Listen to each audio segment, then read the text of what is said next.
ज्ञानाञ्जनशलाकया चक्षुरुन्मीलितं येन तस्मै श्रीगुरवे नमः। श्रीचैतन्यमनोभीष्टं स्थापितं येन भूतले स्वयं रूपकथामख्यदधाति सपदान्तिकम्।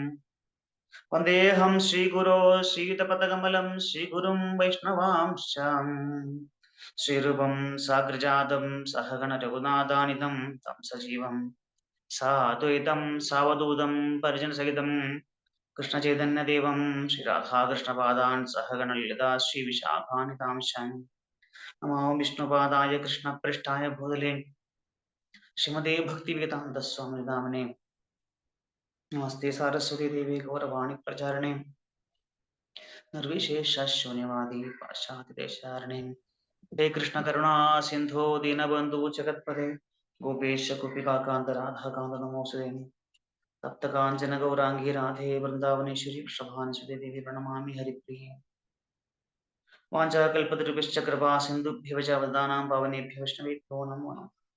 जय श्री कृष्ण चैतन्य प्रभु नित्यानंद श्री अद्वैत श्री वासुदेव भगवत हरे कृष्ण कृष्ण कृष्ण हरे हरे हरे राम राम राम हरे हरे।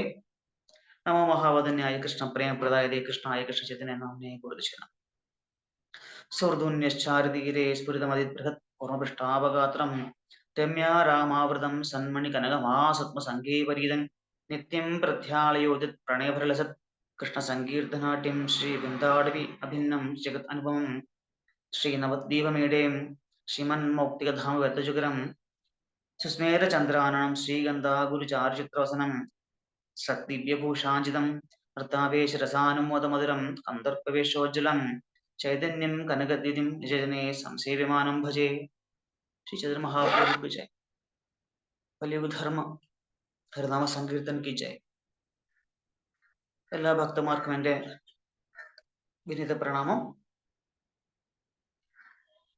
നമ്മൾ ഇവിടെ ചർച്ച ചെയ്യാൻ പോകുന്നത് ശ്രീ ചൈതന്യ ചരിതാമൃതം ആദിലീല അധ്യായം 17 ശ്ലോകം 128 മുതൽ നമുക്ക് നോക്കാം. ആര यथि कीर्तन करिते लग पाइमो സർവസ്വദണ്ഡിയ താര ജാതിയെ ലയിമോ. ആര വീണ്ടും യതി എങ്കിൽ കീർത്തനം കരുതേ ചെയ്യാൻ ലഗ സമ്പർക്കം പായമോ സ്വീകരിക്കും സർവസ്വ എല്ലാ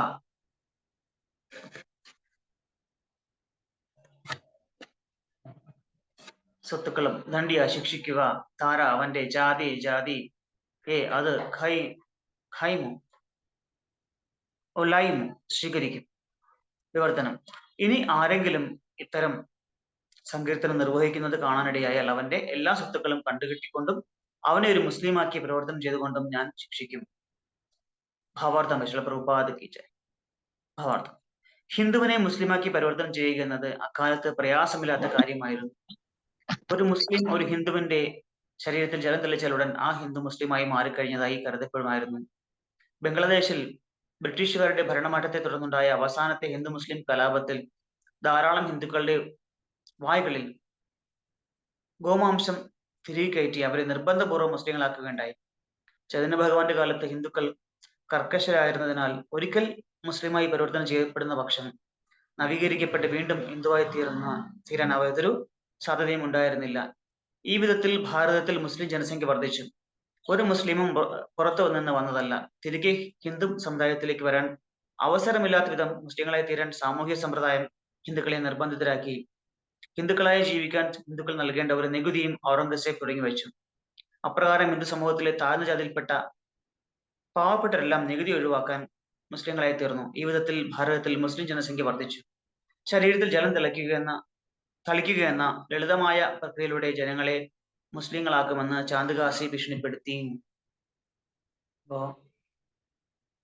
ഇപ്പം നടക്കുന്ന പല കാര്യങ്ങളിലും സമാനമായ അവസ്ഥകള് 100 വർഷം മുമ്പും ഭാരതത്തിൽ ഉണ്ടായിരുന്നു എന്നുള്ളതാണ് ഒരു രസകരമായ അവസ്ഥ. പക്ഷെ ഇതിനെപ്പറ്റി ചർച്ച ചെയ്താൽ അല്ലെങ്കിൽ നമ്മൾ പബ്ലിക്കായിട്ട് പറഞ്ഞു കഴിഞ്ഞാല് നമ്മള് ആരായിട്ട് മാറും? നമ്മുടെ പേരെന്താവും? ആർക്കും പറയാമോ? മതവിദ്വേഷി. വർഗീയവാദി അല്ലേ, വർഗീയവാദിയായിട്ട് മാറും നമ്മൾ കണ്ടു, കഴിഞ്ഞ മാസം നമ്മൾ കണ്ടാണ് അല്ലേ, കഴിഞ്ഞ മാസത്തിന്റെ കഴിഞ്ഞ മാസം മെയ് അല്ല, അതിന് തൊട്ട് ഏപ്രിൽ അവസാനം നമ്മൾ കണ്ടാണ് അല്ലേ, കലിമ ചൊല്ലാൻ അറിയാത്തതിന്റെ പേരിൽ ജീവൻ നഷ്ടപ്പെട്ട 10-26 ആൾക്കാർ അല്ലേ. കലിമ എന്ന് പറഞ്ഞാൽ അറിയാലോ, ഒരു 5-6 വാക്യങ്ങളുണ്ട്. അല്ലാഹു അല്ലാതൊരു ദൈവമല്ല അല്ലെ, നമുക്കറിയാം, മൈക്ക് കിട്ടിച്ച് എല്ലാ ദിവസം രാവിലെ വിളിച്ച് പറയുന്നതാണത്. ഇത് അറിയാത്തവർ ഇതെന്ന് വെച്ചാൽ അത് കലിമ ചൊല്ലുക എന്ന് പറഞ്ഞാൽ അംഗീകരിക്കുക, ഞാനിത് അംഗീകരിച്ചു എന്നുള്ളതിന്റെ ഒരു തെളിവാണത്. അപ്പൊ അതിനൊന്നും തയ്യാറില്ലാത്ത ആൾക്കാരെ അങ്ങനെയൊക്കെ പണ്ട് കാലത്ത് ചെയ്തിരുന്നു എന്നുള്ളതാണ് ഒരു സത്യം. ഇതൊക്കെ ഔറംഗസേബിന്റെ കാലത്ത് കേട്ടിട്ടുണ്ട് ഒരുപാട് അല്ലെ, ഔറംഗസേബിന്റെ ക്രൂരതകളെ പറ്റി ഒരുപാട് നമ്മൾ ഹിസ്റ്ററിയിലൊക്കെ പഠിച്ചിട്ടുണ്ട്. പക്ഷെ ഇപ്പോഴൊന്നും അത് പറയാൻ പാടില്ല, പറഞ്ഞാൽ നമ്മൾ ചിലപ്പോൾ ജയിലിലായെന്ന് വരും, ഒന്നും പറയാൻ പാടില്ല. പക്ഷെ പുസ്തകത്തിൽ പ്രഭുപാദ് എഴുതി വെച്ച സത്യങ്ങളായതുകൊണ്ട് നമുക്കിവിടെ നമുക്കത് പറയാതിരിക്കാനും നിവൃത്തിയില്ല. ഇങ്ങനെയൊക്കെ ഉണ്ടായിരുന്ന ഒരു കാലത്ത് മനസ്സിലാക്കിയിരിക്കാൻ നല്ലതാണ്. അങ്ങനെ അവരെയൊക്കെ ഭീഷണിപ്പെടുത്തിയിരുന്നു. ഇപ്പോഴും നമുക്കറിയാം, നമ്മൾ ബംഗ്ലാദേശിൽ കാണുന്നുണ്ടല്ലേ പല കാര്യങ്ങളും, നമ്മുടെ ഇസ്കോൺ ഡിവോട്ടീസിനെ ഉൾപ്പെടെ ഹിന്ദുക്കൾ അവിടെ ചെയ്യുന്ന ഉപദ്രവങ്ങൾ നമ്മൾ കണ്ടുകൊണ്ടിരിക്കുകയാണ് പലതും. അതിപ്പം എന്താ പറയുക, ചില ആൾക്കാർ അങ്ങനെ തീവ്രമായി പോകുന്നു, അവരുടെ ഗ്രന്ഥങ്ങളിൽ പറയുന്ന കാര്യങ്ങൾ അങ്ങനെയാണെന്ന് ദുർവ്യാഖ്യാനിച്ചാണോ ഇനിയിപ്പോ എങ്ങനെയാണെന്ന് നമുക്കറിയില്ല. ഒരു കൂട്ടം ആൾക്കാർ, എല്ലാവരെയും നമുക്ക് അടച്ചാക്ഷേപിക്കാനും പറ്റില്ല. ഒരു കൂട്ടം ആൾക്കാർ എല്ലാ സ്ഥലത്തും ഉണ്ടാവുമല്ലേ, തീവ്ര ചിന്താഗതിയുള്ള ആൾക്കാർ എല്ലാ സ്ഥലത്തും ഉണ്ടാവും. അങ്ങനെ കുറെ ആൾക്കാരാണെന്ന് കരുതാം നമുക്ക്. അപ്പോ നമ്മളിപ്പം ബംഗ്ലാദേശിൽ കണ്ടുകൊണ്ടിരിക്കുന്നത് തന്നെയാണ് നമ്മളിപ്പോ ഭാരതത്തില് പഹൽഗാമിൽ കണ്ടതും ഇതൊക്കെ തന്നെയാണ്. അപ്പോ അന്നും ഇത് ഉണ്ടായിരുന്നു. അന്ന് ഇത്ര വലിയ ഭാരതം ഇത്രയും നമുക്കൊരു സംരക്ഷണം നൽകുന്ന ഒരു എന്താ പറയാ, മതേതരമായിട്ട് കൂടെ നമുക്ക് ഒരു കുഴപ്പമില്ല, വലിയ കുഴപ്പമില്ലാതെ പോകുന്നുണ്ട്. ഈ ബോർഡറിലൊക്കെ ഒരു പ്രശ്നം ഉണ്ടെന്ന് മാത്രമേ ഉള്ളൂ. എങ്കിലും നമുക്ക് സ്വാതന്ത്ര്യമായിട്ട് നമ്മുടെ മതം അനുഷ്ഠിക്കാനും നമ്മുടെ വിശ്വാസങ്ങള് ക്ഷേത്രങ്ങളിൽ പോകാനും ഒക്കെ നമുക്കുള്ള ഒരു വേറെ പ്രാക്ടിക്കലി ബുദ്ധിമുട്ടുകളൊന്നും ഇതുവരെ അങ്ങനെ ഒന്നും അങ്ങനെ ഉണ്ടായിട്ട് ഇല്ല, വലുതായിട്ടൊന്നും ഉണ്ടായിട്ടില്ല ഇപ്പോഴും. പക്ഷെ അന്ന് കാലങ്ങളിൽ എന്താ, മുഗൾ രാജവംശമൊക്കെ ഭരിക്കുന്നത് അവരുടെ സാമന്തന്മാരും അവരുടെ ഗവർണർമാരും ഒക്കെയാണ് പല ഭാഗങ്ങളും ഭരിച്ചുകൊണ്ടിരുന്നത്. നമ്മുടെ കൊച്ചു കേരളത്തിൽ പോലും മുഗളന്മാരുടെ നേരിട്ട് ഭരിച്ചില്ലെങ്കിലും മുഗളന്മാരുടെ വലിയ ഇൻഫ്ലുവൻസ് ഉണ്ടായില്ല കേരളത്തിൽ. പക്ഷേ ഹൈദരാലിയും ഹൈദരാലിയുടെ പുത്രൻ ആയിട്ടുള്ള ടിപ്പു സുൽത്താൻ നമ്മുടെ മലബാർ ഭാഗത്തുള്ള ക്ഷേത്രങ്ങളൊക്കെ തകർത്ത് നശിപ്പിച്ച്, അവിടെയും ഈ പറഞ്ഞ പോലെ തന്നെ ഇതിൽ പറയുന്നുണ്ടല്ലോ, ഇപ്പൊ ഞാൻ വായിച്ചതില് ഹിന്ദുക്കളെ, അന്ന് കാലത്ത് ഹിന്ദുക്കളൊന്നും അങ്ങനെ മാംസം കഴിക്കില്ലായിരുന്നു. ആ കാലഘട്ടത്തില് 500 വർഷം മുമ്പുള്ള സംഭവമാണ് പറയുന്നത്. അവരാരും അങ്ങനെ നോൺ വെജ് കഴിക്കുന്നവരായിരുന്നില്ല. പ്രത്യേകിച്ചും പശുമാംസമോ ബീഫോ അങ്ങനെയൊന്നും കഴിക്കാത്ത ആൾക്കാരായിരുന്നു. പ്രത്യേകിച്ചും അഥവാ കഴിച്ചാൽ പോലും, പൊതുവെ പബ്ലിക്കായിട്ട് കഴിക്കില്ല ഹിന്ദുക്കൾ. പക്ഷെ ഇത് കഴിച്ചാൽ പോലും അതുകൊണ്ട് എന്ത് ചെയ്തു, അവരെ മതം മാറ്റാനായിട്ട് നിർബന്ധപൂർവ്വം അവരെ കൊണ്ട് മാംസം ഭക്ഷിച്ചു. അപ്പൊ അത്രയും അടിയുറച്ച് വിശ്വസിക്കുന്ന ആൾക്കാരായത് കാരണം ഒരു പ്രാവശ്യം തങ്ങളുടെ വിശ്വാസത്തിൽ നിന്ന് വീണു പോയാൽ പിന്നെ തിരിച്ചവരാരും സ്വീകരിക്കില്ല. അത് വേറൊരു കാര്യം. അന്നത്തെ സാമൂഹ്യ വ്യവസ്ഥ അങ്ങനെയായിരുന്നു. വീണു പോയാൽ തിരിച്ചു. ഇപ്പൊ അങ്ങനെയല്ല അല്ലെ, എന്ത് സംഭവിച്ചാലും കുഴപ്പമൊന്നുമില്ല എന്നുള്ള അവസ്ഥയാണ്. അതുപോലെ തന്നെ നമ്മുടെ കേരളത്തിലും അങ്ങനെ സംഭവിച്ചെന്നാണ് പറഞ്ഞേക്കുന്നത്. ടിപ്പു സുൽത്താൻ ഒരുപാട് ഇങ്ങനെ അന്നത്തെ എന്ന് വെച്ചാൽ നമ്മുടെ ഹിന്ദു മതത്തിൽ കുറച്ച് ഉന്നത കുലത്തിൽ നിന്നും അന്ന് പറയപ്പെട്ടിരുന്ന ആൾക്കാർ, അവരാണല്ലോ പെട്ടെന്ന് മാറ്റേണ്ടത്. അവരെ ബ്രാഹ്മണരെയൊക്കെ എന്താ പറയാ, നിർബന്ധിച്ചും പശുമാംസം കഴിപ്പിച്ചു എന്നൊക്കെ പറയപ്പെടുന്നുണ്ട്. ആനയുടെ കാലിൽ കെട്ടി വലിച്ചു എന്നൊക്കെ ചില ചരിത്രകാരന്മാരൊക്കെ പറയുന്നുണ്ട്. അപ്പോ അങ്ങനെ ഒരുപാട് ബുദ്ധിമുട്ടിപ്പിച്ചവരെ ഇപ്പൊ ഈ ഇദ്ദേഹം പറയുന്നത്, ആ കാലഘട്ടത്തില് ഈ മുസ്ലിങ്ങൾ വെള്ളം തെളിച്ചാൽ പോലും അന്ന് അവർ ഭ്രഷ്ട് വന്നിരുന്നു എന്നാണ് പറഞ്ഞത്. ഭ്രഷ്ടൊക്കെ വളരെ എന്താ പറയാ, ഉച്ച അവസ്ഥയില് ഭ്രഷ്ടൊക്കെ ആചരിച്ചിരുന്ന കാലഘട്ടം 500 വർഷം മുമ്പ് എന്നൊക്കെ പറയാം. അത്രമാത്രം യാഥാസ്ഥിതികരായിരുന്നു ആൾക്കാർ. അവരെ ഭീഷണിപ്പെടുത്തുകയാണ്, നിങ്ങൾ ഇനി മുതല് നിങ്ങൾ നാമസങ്കീർത്തനം ചെയ്തു കഴിഞ്ഞാൽ എല്ലാം ഞാൻ അവസാനിപ്പിക്കും. മായപ്പൂർ പോയിട്ടുള്ളവർക്ക് അറിയാം. എത്ര പേര് ഖോൽ ഭാങ്കൻ ടാങ്ക എന്ന സ്ഥലം കണ്ടിട്ടുണ്ട്? മായപ്പൂർ പോയിട്ടുള്ളവര്, മായപ്പൂരിലെ ഖോൽ ഭാങ്കൻ ടാങ്ക എന്ന് പറഞ്ഞ സ്ഥലമുണ്ട്. ഖോൽ ഭങ്കൻ ടാങ്ക. ഖോൽ എന്ന് വെച്ചാൽ നമ്മുടെ മൃദംഗം, ഭങ്കൻ എന്ന് വെച്ചാൽ ഭംഗം ചെയ്ത പൊട്ടിച്ച സ്ഥലം. അവിടെയാണ് ചാന്ദികാശിന്റെ ആൾക്കാർ ആ പൊട്ടിയ മൃദംഗം ഇപ്പോഴും അവിടെ സൂക്ഷിച്ചിട്ടുണ്ട് ആ അമ്പലത്തിൽ. മുരാരി ഗുപ്തയുടെ വീടിന്റെ അടുത്ത് ആ ഭാഗത്താണ് എന്റെ ചെറിയ ഓർമ്മ. ഞാനൊരു 10 കൊല്ലം മുമ്പ് കണ്ട പോയതാണ്, 10-15 കൊല്ലം മുമ്പ് പോയതാണ്. അപ്പൊ എനിക്ക് വ്യക്തമായ ഓർമ്മയില്ല. മായപ്പൂർ പരിക്രമയിൽ പോയപ്പോ കണ്ടാണ്. ആ ഭാഗത്ത് എങ്ങോട്ടാണ്, നമ്മുടെ മുരാരി ഗുപ്തയുടെ വീടിന്റെ അടുത്ത് ആയിട്ടാണ്, ഖോൽബാങ്കൻ ടാങ്ക എന്ന് തോന്നുന്നു. അവിടെ മൃദംഗം ഇപ്പോഴും സൂക്ഷിച്ചിട്ടുണ്ട്, പൊട്ടിയ മൃദംഗമൊക്കെ സൂക്ഷിച്ചിട്ടുണ്ട്, കാണാൻ പറ്റും. അപ്പം ഈ മൃദംഗമൊക്കെ തട്ടി പൊട്ടിച്ച് ഇനി മുതൽ ആരെങ്കിലും ഇങ്ങനെ ചെയ്ത് എന്ത് ചെയ്യും, അവരുടെ സ്വത്തുക്കൾ കണ്ടിട്ട്. അപ്പൊ എന്താണ്, അത്രയും വലിയ നാമസങ്കീർത്തനം ചെയ്യുന്നത് അല്ലെ, വളരെ വലിയൊരു കുറ്റമായിട്ടാണ് മാറി. അപ്പൊ മുമ്പുള്ള സംഭവങ്ങൾ നമ്മൾ കണ്ടിരുന്നു അല്ലെ, മുമ്പ് നിങ്ങൾ ചർച്ചയിൽ പങ്കെടുത്തവർക്ക് അറിയാം എന്തൊക്കെയാണ് സംഭവിച്ചത്. ശാന്തകാസി അങ്ങനെ പറയാനുള്ള കാരണങ്ങളൊക്കെ മുമ്പ് പറഞ്ഞിട്ടുണ്ടായിരുന്നു. അപ്പൊ ശാന്തകാസി ആരായിരുന്നു, കൃഷ്ണലീലയിൽ ആരായിരുന്നു എന്നാണ് പറയപ്പെടുന്നത്, മുമ്പ് ഞാൻ പറഞ്ഞിട്ടുണ്ട്. ആരാണ് ശാന്തകാസി? കംസനാണ്. അതെ, കംസൻ. അതെ, വെരി ഗുഡ്, ഹരേ കൃഷ്ണ. കംസന്റെ ഒരു അംശമായിട്ടാണ് ഇവിടെ പറയുന്നത്. കാരണം ഭഗവാൻ ലീല അവതരിപ്പിക്കുന്ന ഭഗവാന്റെ പൂർണ്ണമായിട്ടുള്ള എന്താ പറയാ, പാർഷദന്മാരെയും സംഘോപാംഗ അല്ലെ, പാർഷദന്മാരെയൊക്കെ കൂടെ കൊണ്ടുവരുന്നത് അല്ലെ. ഒരു നാടക ട്രൂപ്പ് പോകുമ്പോ അങ്ങനെയല്ലേ, എല്ലാ കഥാപാത്രങ്ങളും കൊണ്ടല്ലേ വരും അല്ലെ, നടന്മാരെ. അതുപോലെ ഭഗവാനും തന്നെ വിശ്വസ്തരായിട്ടുള്ള അഭിനേതാക്കളെ കൂടെ കൊണ്ടുവരും.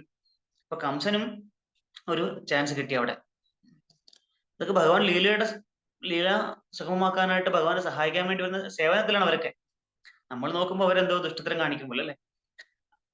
അന്ന് വരെ പുറത്തിറങ്ങി സങ്കീർത്തനം ചെയ്യാത്ത ഭഗവാനുടെ സങ്കീർത്തന പ്രവർത്തനം ആരംഭിക്കാൻ പോവാണ്. അപ്പൊ അതിന് കാരണമായിട്ട് മാറിയത് ആരാണ്? അതുവരെ ശ്രീവാസംഘങ്ങളിൽ മാത്രം വളരെ രഹസ്യമായിട്ടും അവളുടെ ചെറുതായിട്ടൊക്കെ നടത്തിക്കൊണ്ടുവന്ന നാമസങ്കീർത്തനം ഒരു പ്രക്ഷോഭം ആയിട്ട് മാറുന്നത് ആര് കാരണമാണ്?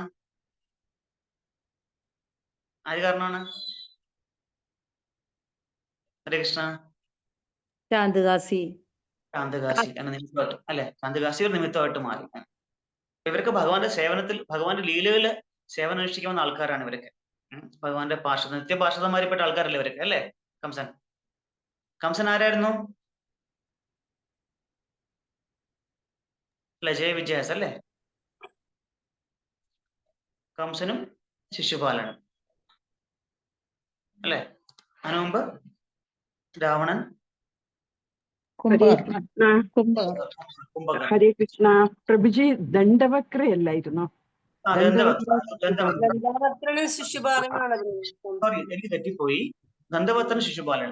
കംസൻ അരിഷ്ടനേമിയുടെ അംശമായിരുന്നല്ലോ, മാറിപ്പോയത്, സോറി. അപ്പോ ദന്തവക്രൻ ശിശുപാലൻ, അതിനു മുമ്പ് കുംഭകർണൻ, രാവണൻ, അതിനു മുമ്പ്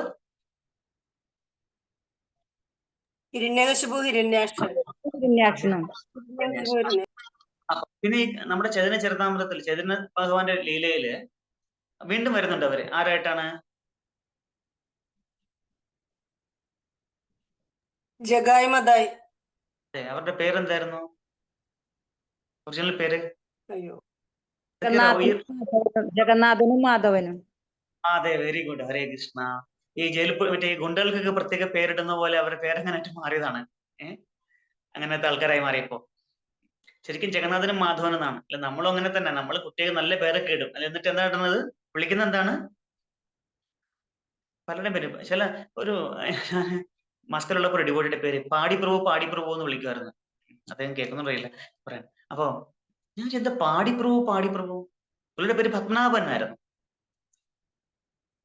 അതുപോലെ മാടി എന്ന് പറയുമ്പോൾ മാധവനെ മാടി അല്ലെ, കൃഷ്ണനെ കിച്ചു, ഇതൊക്കെയാണ്. നല്ല പേര് കിട്ടിയാൽ പോലും അതിനെ നമ്മളൊന്നും പറയാറില്ല. അതുപോലെ ഈ ജഗന്നാഥനും മാധവനും അവരുടെ പ്രവൃത്തി ദോഷം കൊണ്ട് അവരുടെ അങ്ങനെ ഒരു കൂട്ടുകെട്ടിൽപ്പെട്ട് അങ്ങനെ ദുഷ്ടന്മാരായിപ്പോയി. അവരുടെ പേര് ജഗായ മാത എന്നായി. ഇപ്പൊ ജഗന്നാഥനും മാധവനും ഭഗവാൻ എന്ത് ചെയ്തു, കൃപ ചൊരിഞ്ഞു. അവര് നിത്യാനന്തപുരം ഉപദ്രവിക്കുന്നു ഒക്കെ ചെയ്തുവെങ്കിലും നിത്യാനന്തപുരന്റെ കൃപ കൊണ്ട് തന്നെ മഹാപുരന്റെ കൃപ കിട്ടി, അവർക്ക് അനുഗ്രഹം കിട്ടുകയൊക്കെ ചെയ്തു, ഭക്തന്മാരെ മാറുകയൊക്കെ ചെയ്തു. അപ്പോ ഇതിൽ ഈ കംസൻ ആരായിട്ട് വന്നു ഇവിടെ? ചാന്തകാസി. പക്ഷെ ചാന്തകാസികാരൻ ഇവിടെ ആ നാമസങ്കീർത്തന പ്രസ്ഥാനം അതിന്റെ ഒരു ഉഗ്രമായ രൂപത്തിലേക്ക് മാറുകയാണ് ഈ ഒരു സംഭവത്തോടു കൂടി. അപ്പോ ഈ ചാന്തകാസി എന്ത് ഭീഷണിപ്പെടുത്തുകയാണ് അല്ലെ, നിങ്ങളെ ഞാൻ സ്വത്ത് കണ്ടുകെട്ടി മുസ്ലിമാക്കി മാറ്റും. അന്നൊക്കെ മുസ്ലിമാക്കി മാറ്റാൻ വെള്ളം തളിച്ചാൽ മതി, അങ്ങനെയൊക്കെ ആയിരുന്നു. അങ്ങനെ കാലഘട്ടം ഉണ്ടായിരുന്നു. എന്തുകൊണ്ടായിരിക്കും ഇവരെ അത്രയും ഒരു ഭ്രഷ്ടരായിട്ട് കണ്ടിരുന്നത്? എന്തുകൊണ്ടായിരിക്കും? പ്രധാന കാരണം എന്തുകൊണ്ടായിരിക്കും? അവർ തൊടാൻ പോലും പാടില്ല, അവർ തൊട്ട സാധനം നമ്മുടെ ദേഹത്ത് വിടാൻ പോലും പാടില്ല എന്നുള്ളൊരു അതിന്റെ പ്രധാന കാരണം എന്തായിരിക്കും? ആർക്കെങ്കിലും പറയാമോ? ഗോമാംസം ഒക്കെ ഭക്ഷിക്കുന്നോണ്ടാണോ പ്രഭു? അതെ, ഗോമാതാവിനെ കൊന്ന് ഗോമാംസം ഭക്ഷിക്കുന്നതുകൊണ്ടാണ്. അത്രയും വലിയൊരു പാപമുണ്ട്. ശാസ്ത്രങ്ങളിൽ പറയുന്നത് വലിയൊരു മഹാപാതകമാണ് നമ്മള് ഗോമാതാവിനെ കൊല്ലുക എന്ന് പറഞ്ഞാല്. ആ ഗോമാതാവിന്റെ ശരീരത്തിൽ എത്ര രോമങ്ങളുണ്ടോ അത്രയും കോടി ജന്മങ്ങള് അധമയോനികളിൽ ജനിക്കേണ്ടി വരും എന്നാണ് ശാസ്ത്രം പറയുന്നത്. ഗോമാതാവ് നമ്മുടെ സ്വന്തം മാതാവായിട്ട് കരുതി നമ്മുടെ ഒരു ജീവി ഒരു മനുഷ്യൻ, ജീവാത്മാവ് ജന്മം എടുക്കുന്ന മുതൽ അവസാനിക്കുന്നവരെയും ഈ പശുവിന്റെ ഉൽപ്പന്നങ്ങളുമായിട്ടാണ് നമ്മൾ എപ്പോഴും ബന്ധപ്പെട്ടിരിക്കുന്നത്, അല്ലെ? എന്തിന് മരിച്ചു കഴിഞ്ഞ് അസ്ഥി സഞ്ചാരത്തിന് പോലും നമ്മൾ പഞ്ചഗവ്യ ആവശ്യമുണ്ട്, അല്ലെ? എന്ന് പറയും പോലെ അസ്ഥി വാഷ് ചെയ്യുന്നത് എന്തുകൊണ്ടാണ്? പാല്, തൈര് ഇതൊക്കെ പഞ്ചഗവ്യങ്ങൾ ഉണ്ടാക്കിയാണ് ശുദ്ധീകരിച്ചെടുക്കുന്നത്. അപ്പം മരിച്ചു കഴിഞ്ഞാൽ പോലും ഇതൊക്കെ ആവശ്യമുള്ളതാണ്. അപ്പം ജനിച്ച് മരിക്കുന്നവരെ ആവശ്യമുള്ള അപ്പൊ ഡിപ്പെൻഡ് ചെയ്യുന്ന ആ ഒരു മാതാവിനെ അപ്പൊ ആ മാതാവ് ഭഗവാനെ ഏറ്റവും എന്താ പറയാ പ്രിയപ്പെട്ട ഒരിതാണല്ലേ, ഒരു ജീവിയാണ് പശു. ഭഗവാന്റെ പരമധാമം അറിയപ്പെടുന്ന ഏത് പേരിലാണ്? വൈകുണ്ഠ ലോകങ്ങളിൽ തന്നെ ഏറ്റവും ഉന്നതമായ ഗ്രഹം, ഉന്നതമായ സ്ഥലം എന്ത് പേരിൽ അറിയപ്പെടുന്നത്? വൃന്ദാവനം. അത് ഗോമാതാവിന്റെ പേരിൽ അറിയപ്പെടുന്നത്. അപ്പൊ ഇത്രയും വലിയൊരു എന്താ പറയാ ഉന്നതമായിട്ടുള്ള ഒരു സ്ഥാനത്തിരിക്കുന്ന ആ ഒരു ഗോമാതാവിനെ കൊല്ലുകയും ആ അമ്മയുടെ മാംസം കഴിക്കുകയും ചെയ്യുന്ന, ഇപ്പൊ അതിനെ ഒരുപാട് പേര് അതിന് എതിരായിട്ട് കളിയാക്കുക അല്ലെങ്കിൽ എന്തെങ്കിലുമൊക്കെ മോശപ്പെടുത്താനൊക്കെ അവര് നമ്മൾ പറഞ്ഞ നമ്മൾ വേറെ ഒരു പ്രത്യേക പാർട്ടിപ്പെട്ട ആൾക്കാരോ അല്ലെങ്കിൽ സംഘടനപ്പെട്ട ആൾക്കാരോ എന്ന് പറഞ്ഞാൽ നമ്മൾ പശുവിനെ ഗോസംരക്ഷണം പറഞ്ഞാൽ തന്നെ നമ്മളെ ചീത്ത പറയുന്ന ആൾക്കാർ വരുന്നത്, അല്ലേ? കാരണം കലിയുഗത്തിന്റെ പ്രഭാവം അങ്ങനെയാണ്. പക്ഷെ അന്ന് കാലഘട്ടങ്ങളിൽ ഇവരെ അങ്ങനെ കണ്ടിരുന്നതോ എന്ന് വെച്ചാൽ ഗോമാംസം ഭക്ഷിക്കുന്നത്. അപ്പൊ ഇന്ന് ആണെങ്കിൽ നമുക്ക് ഈ സോക്കാൾഡ് ഹിന്ദു എന്ന് പറയുന്നവരെ നമ്മൾ എങ്ങനെ കാണണം? ഈ ഗോമാതാവിനെ ഭക്ഷിക്കുന്നവരെ, അല്ലേ? പബ്ലിക്കായിട്ട് പറയാൻ നമ്മള് ആൾക്കാരിൽ എന്താ പറയാ സൈബർ ആക്രമണം നമുക്ക് നേരിടും. അതുകൊണ്ട് അധികം പറ്റി പറയാനും നിവർത്തിയില്ല. ഇപ്പൊ സത്യം ഇതൊക്കെയാണെന്നാലും പറഞ്ഞല്ലേ പറ്റൂ. അപ്പൊ അതുകൊണ്ടാണ്, അല്ലാതെ ഒരു പ്രത്യേക വർഗ്ഗക്കാരോടുള്ള ഒരു വിദ്വേഷം കൊണ്ടൊന്നും അല്ല. ഗോമാംസം ഭക്ഷിക്കുന്ന ഒരു കൂട്ടരെ ഗോമാതാവിനെ കൊല്ലുന്ന അപ്പൊ അത്രയും വലിയ മഹാപാതകം, അവരുമായിട്ട് യാതൊരുവിധ ഇടപാടും നമുക്ക് പാടില്ല എന്നുള്ള വിശ്വാസം ഉണ്ടായിരുന്ന ആൾക്കാരാണ്. അതുകൊണ്ടാണ് അങ്ങനെ അവർ ചിന്തിച്ചിരുന്നതും അവരുടെ ഒരു തരത്തിലുള്ള സംസർഗത്തിനും അവർ ആഗ്രഹിക്കായിരുന്നത്. അവര് തൊട്ടൊരു സാധനം നമ്മുടെ ദേഹത്ത് വീണാൽ നമ്മൾ അശുദ്ധിയായി കഴിഞ്ഞു. കാരണം അത്രയും അധികം അവര് വിശ്വസിച്ചിരുന്നു അതിൽ.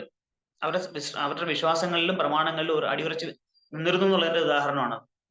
അപ്പോ ഔറംഗസേബ് പ്രത്യേകതരം ഒരു നികുതി തന്നെ പ്രഖ്യാപിച്ചു, ജസിയ എന്ന് പറയും. അതായത് നിങ്ങൾക്ക് ഹിന്ദുവായിട്ടൂടെ തുടരണമെങ്കിൽ നിങ്ങൾ പ്രത്യേകതരം ഒരു നികുതി അടയ്ക്കണമായിരുന്നു, ടാക്സ്. അപ്പൊ അതിന് നിവൃത്തിയില്ലാത്ത ആൾക്കാർ എന്ത് ചെയ്യും? ഈ പറഞ്ഞ പ്രത്യേക സമുദായത്തിൽ തന്നെ പെട്ട് അവര് സാധുക്കൾ എന്ത് ചെയ്യും? സാധുക്കൾ മീൻസ് പാവപ്പെട്ടവര്, നിർധനര് എന്ത് ചെയ്യും? അതിൽ തന്നെ തുടരും. അങ്ങനെയാണ് പ്രഭു പറയുന്നത്. അങ്ങനെയാണ് ഇവിടെ ഈ ഒരു പ്രത്യേക വിഭാഗത്തിന്റെ ജനസംഖ്യ കൂടിയത്. അല്ലാതെ ഇവരാരും പുറത്തുനിന്ന് വന്നവരൊന്നും അല്ല, ഇവിടെയുള്ള ആൾക്കാർ തന്നെയാണെന്നാണ് പ്രഭു പറയുന്നത്. അതിന് മാറ്റാനുള്ള പ്രധാന പ്രക്രിയ എന്തായിരുന്നു? വെള്ളം തളിക്കുക. അതിലത്തെ അവർക്കാണ് അന്ന് ഭരണം കൂടുതൽ, അല്ലെ? മുഗളന്മാരാണ് ഒരുപാട് രാജ്യത്തിന്റെ പല ഭാഗങ്ങളും ഭരിച്ചിരുന്നവരാണ്. അപ്പൊ അവർക്ക് അവരുടെ ഗവർണർമാരാണ് പല സ്ഥലങ്ങളിലും ഉണ്ടായിരുന്നത്. അപ്പോൾ അവരവരുടെ വിശ്വാസങ്ങൾ അവിടെ ഒട്ടിയുറപ്പിക്കാൻ ആൾക്കാരുടെ എണ്ണം കൂട്ടാൻ ശ്രമിച്ചിരുന്നു. എങ്ങനെയാണ്? അല്ലാതെ പുറത്തുനിന്ന് ആൾക്കാർ കൊണ്ടുവന്നിട്ടല്ല, ഉള്ള ആൾക്കാർ തന്നെ മാറ്റിയിട്ടാണ് അവര് ഇത് ചെയ്തിരുന്നത്. നമുക്കിനി 129 നോക്കാം.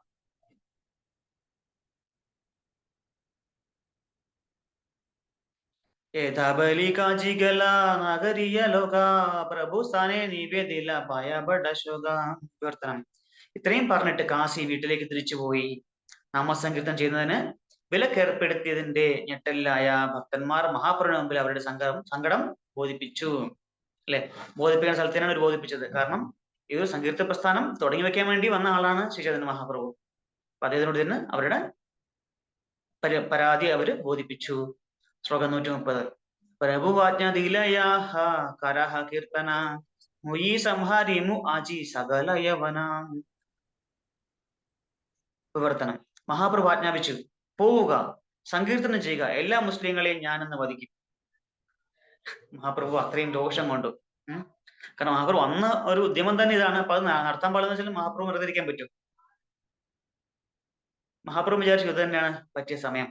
ഭാവാർത്ഥം പ്രപാദിക്കിച്ച് ഭാരതത്തിൽ അഹിംസയിലൂന്നിയ നിസ്സഹരണ പ്രസ്ഥാനത്തിന്റെ ഉപജ്ഞാതാവായി അറിയപ്പെടുന്നത് ഗാന്ധിജിയാണ്. പക്ഷേ 500 വർഷം മുമ്പ് ശ്രീ ചൈതന്യ മഹാപ്രഭു ചാന്ദ് അജ്ഞയ്ക്കെതിരെ അക്രമരഹിത നിസ്സഹരണ പ്രസ്ഥാനം ആരംഭിച്ചു.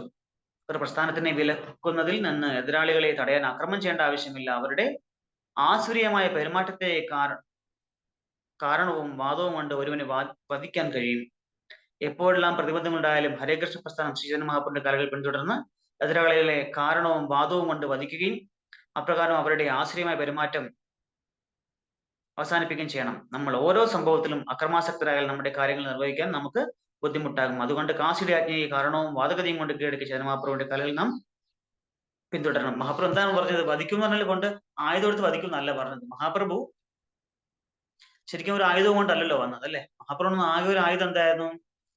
ഹരിനാമ സങ്കീർത്തനം, ഗോലേഖര പ്രേമധന ഹരിനാമ സങ്കീർത്തനം. ഗോലോകത്ത് നിന്ന് നേരിട്ട് വന്ന പ്രോഡക്റ്റ്. ഇവിടുത്തെ മേഡ് ഇൻ എന്താ പറയാ, ഭൂമി മെറ്റീരിയൽ വേൾഡ് അല്ല, മേഡ് ഇൻ ഗോലോകാണ് ഇത്. ഗോലോക പ്രോഡക്റ്റ് ആണ്. ആ പ്രോഡക്റ്റ് ആണ് മഹാപ്രഭു കൊണ്ടുവന്നത്, ഹരിനാമ സങ്കീർത്തനം. അപ്പോ എതിരാളിയെ ആയുധം കൊണ്ട് വെട്ടിക്കൊല്ലുക അല്ലെങ്കിൽ അവരെ നശിപ്പിക്കുക എന്നുള്ളതല്ല നമ്മുടെ ഒരു തത്വം, നമ്മുടെ ഒരു ലക്ഷ്യമല്ല, നമ്മുടെ ഒരു മാർഗം. വാദപ്രതിവാദത്തെ തോൽപ്പിക്കുക. അന്ന് കാലത്ത് അങ്ങനെയായിരുന്നു. രണ്ട് സിദ്ധാന്തങ്ങൾ തമ്മിൽ, അല്ലെങ്കിൽ രണ്ട് പണ്ഡിതന്മാർ തമ്മിൽ തർക്കം വന്നാല് അവർ വിവിധ ശാസ്ത്രങ്ങൾ എടുത്ത് കോട്ട് ചെയ്ത് അവർ അങ്ങോട്ടും ഇങ്ങോട്ടും തർക്കിച്ചാണ് ജയിക്കുന്നത്. പലതിലും നമ്മൾ കണ്ടിട്ടുണ്ട്. പല വാദപ്രതിവാദങ്ങളൊക്കെ നമ്മൾ പല ഹിസ്റ്ററിയിലും പലത് നമ്മൾ കണ്ടിട്ടുണ്ട്. രാമാനുജാചാര്യ ദിഗ്വിജയം, ശങ്കരാചാര്യ ദിഗ്വിജയം, മധ്വാചാര്യ ദിഗ്വിജയം, അങ്ങനെ പലതും നമ്മൾ കണ്ടിട്ടുണ്ട്. അവരൊക്കെ ആയുധം കൊണ്ടല്ല മറ്റുള്ളവരെ തോൽപ്പിക്കുന്നത്, സിദ്ധാന്തം കൊണ്ട് തോൽപ്പിക്കുന്നത്, അല്ലാതെ വാളുകൊണ്ടല്ല. ഇപ്പൊ പക്ഷെ പലർക്കും അങ്ങനെ ഒരു സഹിഷ്ണുതയൊന്നും ഇല്ല. ഒന്ന് പറഞ്ഞ് രണ്ടിനും തെറിവിളിയും ബഹളവും അടിയും കയ്യാങ്കളിയും കയ്യേറ്റവും ഒക്കെ ആയിട്ട് മാറുന്നുണ്ട്. അങ്ങനെയല്ല ശരിക്കും പറഞ്ഞത്. വാദം കൊണ്ട് തോൽപ്പിക്കണം, ശാസ്ത്രം കൊണ്ട് തോൽപ്പിക്കണം എന്നാണ്. അങ്ങനെ മഹാപ്രഭു പറഞ്ഞത് ഇവരെയൊക്കെ ഞാൻ തോൽപ്പിക്കും. ചാന്ദ്കാസികളുടെ നേതാവ് അവിടെ, ഇയാളെ ഞാൻ തോൽപ്പിക്കും. അടുത്ത് വരും ശ്ലോകങ്ങൾ നമുക്ക് മനസ്സിലായി എങ്ങനെയാണ് മഹാപ്രഭു ചാന്ദ്കാസയെ കൊല്ലുന്നത് എങ്ങനെയാണെന്നുള്ളത്. കൊല്ലുന്ന വെച്ചാൽ ചാന്ദ്കാസിന്റെ വ്യക്തിയെ കൊല്ലല്ല, മുസ്ലിം ആളെ കൊല്ലുകയല്ല, അവരുടെ ചിന്താഗതിയെ അറിവ് കൊണ്ട്, അവരെ അറിവാകുന്ന വാളുകൊണ്ട് അവരുടെ ആ അജ്ഞതയും ആ ഒരു ക്രൂരതയൊക്കെ വെട്ടി നശിപ്പിക്കുക എന്നുള്ളതാണ് മഹാപ്രഭുവിന്റെ ആ ഒരു പാത, അല്ലെങ്കിൽ മഹാപ്രഭുവിന്റെ മാർഗം.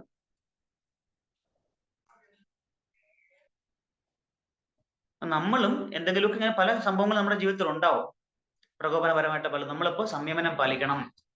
നമ്മൾ വെറുതെ അടി കൂടാനല്ല, നമ്മളെ ബുദ്ധിയും നമ്മുടെ അറിവും വെച്ച് നമ്മൾ അതിനെ സമർത്ഥിച്ച് അവരെ മനസ്സിലാക്കി കൊടുക്കാൻ ശ്രമിക്കാം, ആരെയായാലും. ശ്ലോകം 131.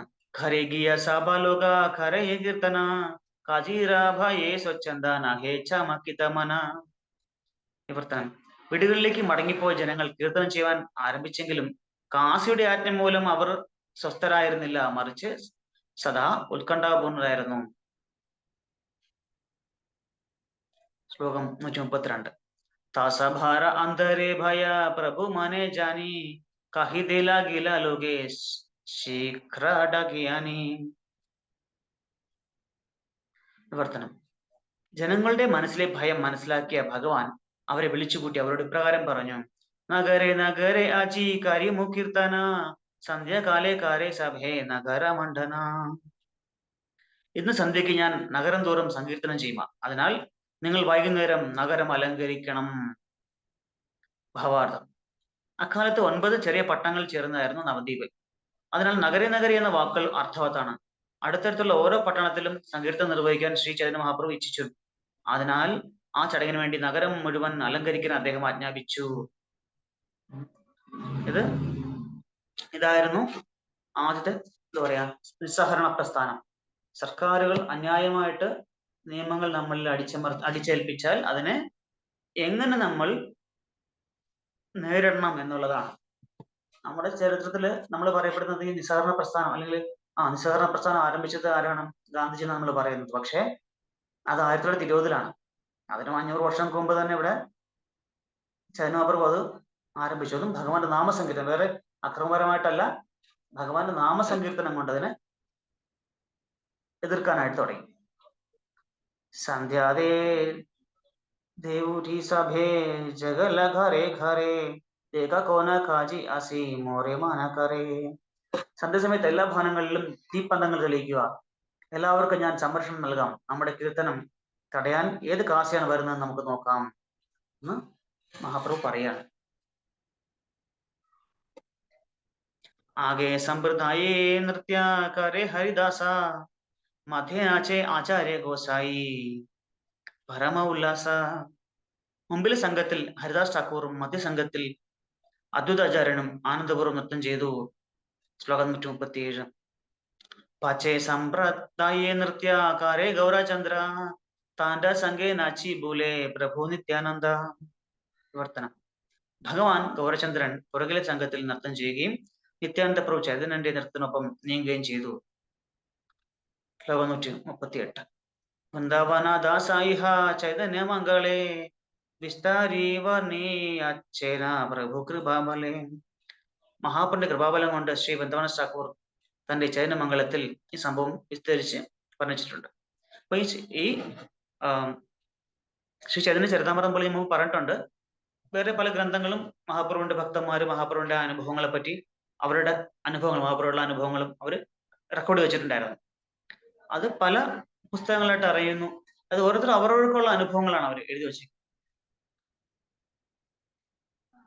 ഇപ്പോ ചൈതന്യ ചരിതാമൃതം പോലെ തന്നെ ഇവിടെ വൃന്ദാവന ഠാക്കൂർ എന്നൊരു മഹാഭക്തൻ ചൈതന്യ മംഗളം എന്നൊരു കൃതി എഴുതിയിട്ടുണ്ട്. ഇപ്പോൾ ചൈതന്യ ഭാഗവതം എന്നറിയപ്പെടുന്നു. അതിനും വിസ്തരിച്ച് പറഞ്ഞ ഒരു സംഭവത്തിനെ പറ്റിയിട്ട്. ഏയ് മത കീർത്തനകാരി നഗരെ ഭ്രമില ഭ്രമിതേ ഭ്രമിതേ സഭേ കാജി ദോരഗല. ഇപ്രകാരം കീർത്തനം ചെയ്ത് നഗരത്തിന്റെ ഓരോ മുക്കിലും മൂലയിലും കൂടി നീങ്ങിയ അവർ അവസാനം കാശിയുടെ വീട്ടുവാതിൽക്കൽ എത്തിച്ചേർന്നു. തർജ ഗർജ കാരേ ലോക കാരേ കോലാഹല ഗൗരചന്ദ്ര ബാലേ ലോകേ പ്രശയ പകല. ശ്ലോകം 140.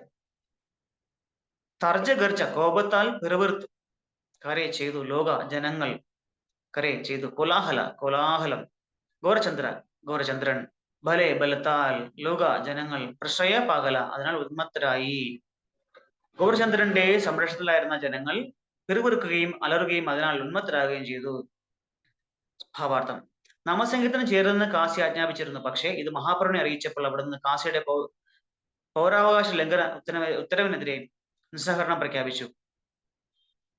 പ്രക്ഷുബ്ധരായിരുന്നുവെങ്കിലും സ്വാഭാവികമായും ഉത്സാഹത്തിലായിരുന്ന മഹാപ്രഭുവും ഭക്തരും അവരുടെ ഉച്ചത്തിലുള്ള ആക്രോശങ്ങളാൽ അതിശക്തമായ ശബ്ദമുണ്ടാക്കി. അല്ലെ, അവർക്കറിയാം ഇത് സാക്ഷാൽ ഭഗവാനാണ്.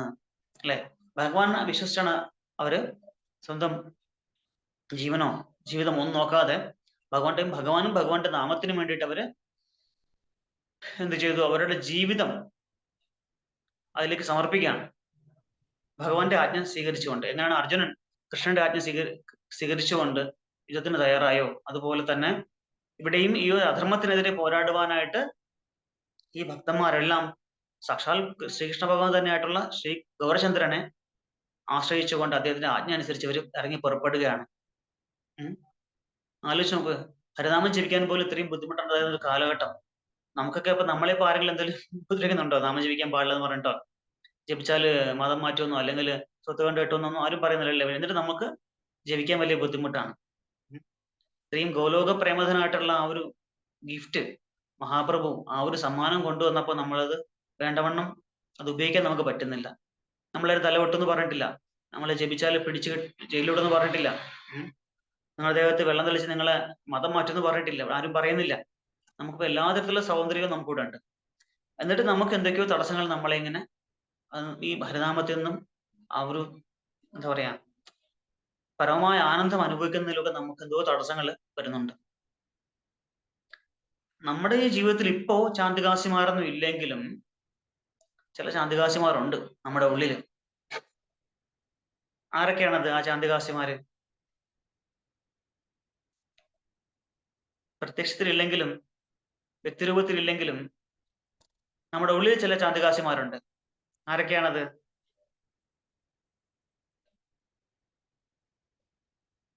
ആർക്കും അറിയില്ലേ? നമ്മുടെ ഉള്ളിലുള്ള ശത്രുക്കൾ ആരൊക്കെയാണ്? ക്രോധം, കാമ, ക്രോധ, ലോഭ, മോഹ, മത മാത്സര്യങ്ങളാകുന്ന ഷഡ്വൈരികൾ നമ്മളെങ്ങനെ നാമസങ്കീർത്തനത്തിൽ നമ്മളെ മാറ്റി നിർത്തുകയാണ് അല്ലേ? അഹങ്കാരം, ആഗ്രഹങ്ങള്, മായയിൽപ്പെട്ട അവസ്ഥ, ഒടുങ്ങാത്ത ആഗ്രഹങ്ങൾ, ഒന്നിനു പിറകെ ഒന്നില് മുന്താനം പറഞ്ഞ പോലെ അല്ലെ? 100 കിട്ടുമ്പോ 1000 വേണമെന്നും 1000 കിട്ടുമ്പോ 16 വേണമെന്നും 16 കിട്ടിയുള്ളൂ എന്നൊക്കെ ആ ഒരു അവസ്ഥ അല്ലെ? കാലില്ലാത്തവന് കാലുള്ളവനെ കാണുമ്പോൾ ഒരു ആഗ്രഹം, കാല് വേണമെന്ന്. കാലുള്ളവന് നല്ല വില കൂടിയ ഷൂസ് ഉള്ളവനെ കാണുമ്പോൾ ആ ഷൂസിന് കിട്ടില്ല അവസ്ഥ. നടന്നു പോകുന്നവന് നടന്നു പോകുന്നവനെ കാണുമ്പോൾ ഈ കാലില്ലാത്തവന് എനിക്ക് ഇല്ലെന്നുള്ള വിഷമം. ഈ സൈക്കിളിൽ പോകുന്നവനെ കാണുമ്പോൾ നടന്നു പോകുന്നവന് എനിക്ക് സൈക്കിളില്ലെന്ന് വിഷമം.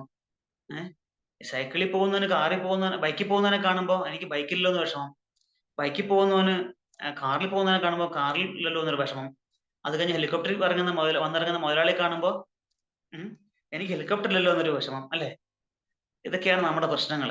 ഈ മോഹങ്ങളും മായാവലയത്തിൽപ്പെട്ട് നമ്മളിങ്ങനെ പുനരഭി മരണം, പുനരഭി ജനനം, പുനരഭി ജനനി ജഡരേ ശയനം ഇങ്ങനെ ചുറ്റിക്കൊണ്ടിരിക്കുകയാണ്. ഈ ഒരു ചുറ്റലിന് ഒരു അന്ത്യം വേണ്ടേ? പീസ് ഫോർമുല എന്താണ് ഇതിന്? ഈ ചാന്ദകാസിമാരെ പുറത്താക്കാൻ എന്താണ് ഒരു മാർഗം? ഈ മോഹലവും മത മാത്സര്യങ്ങളൊക്കെ നമ്മൾ മാറ്റി വെക്കണം. പക്ഷെ കടിഞ്ഞാണ്ടാൻ പറ്റില്ല,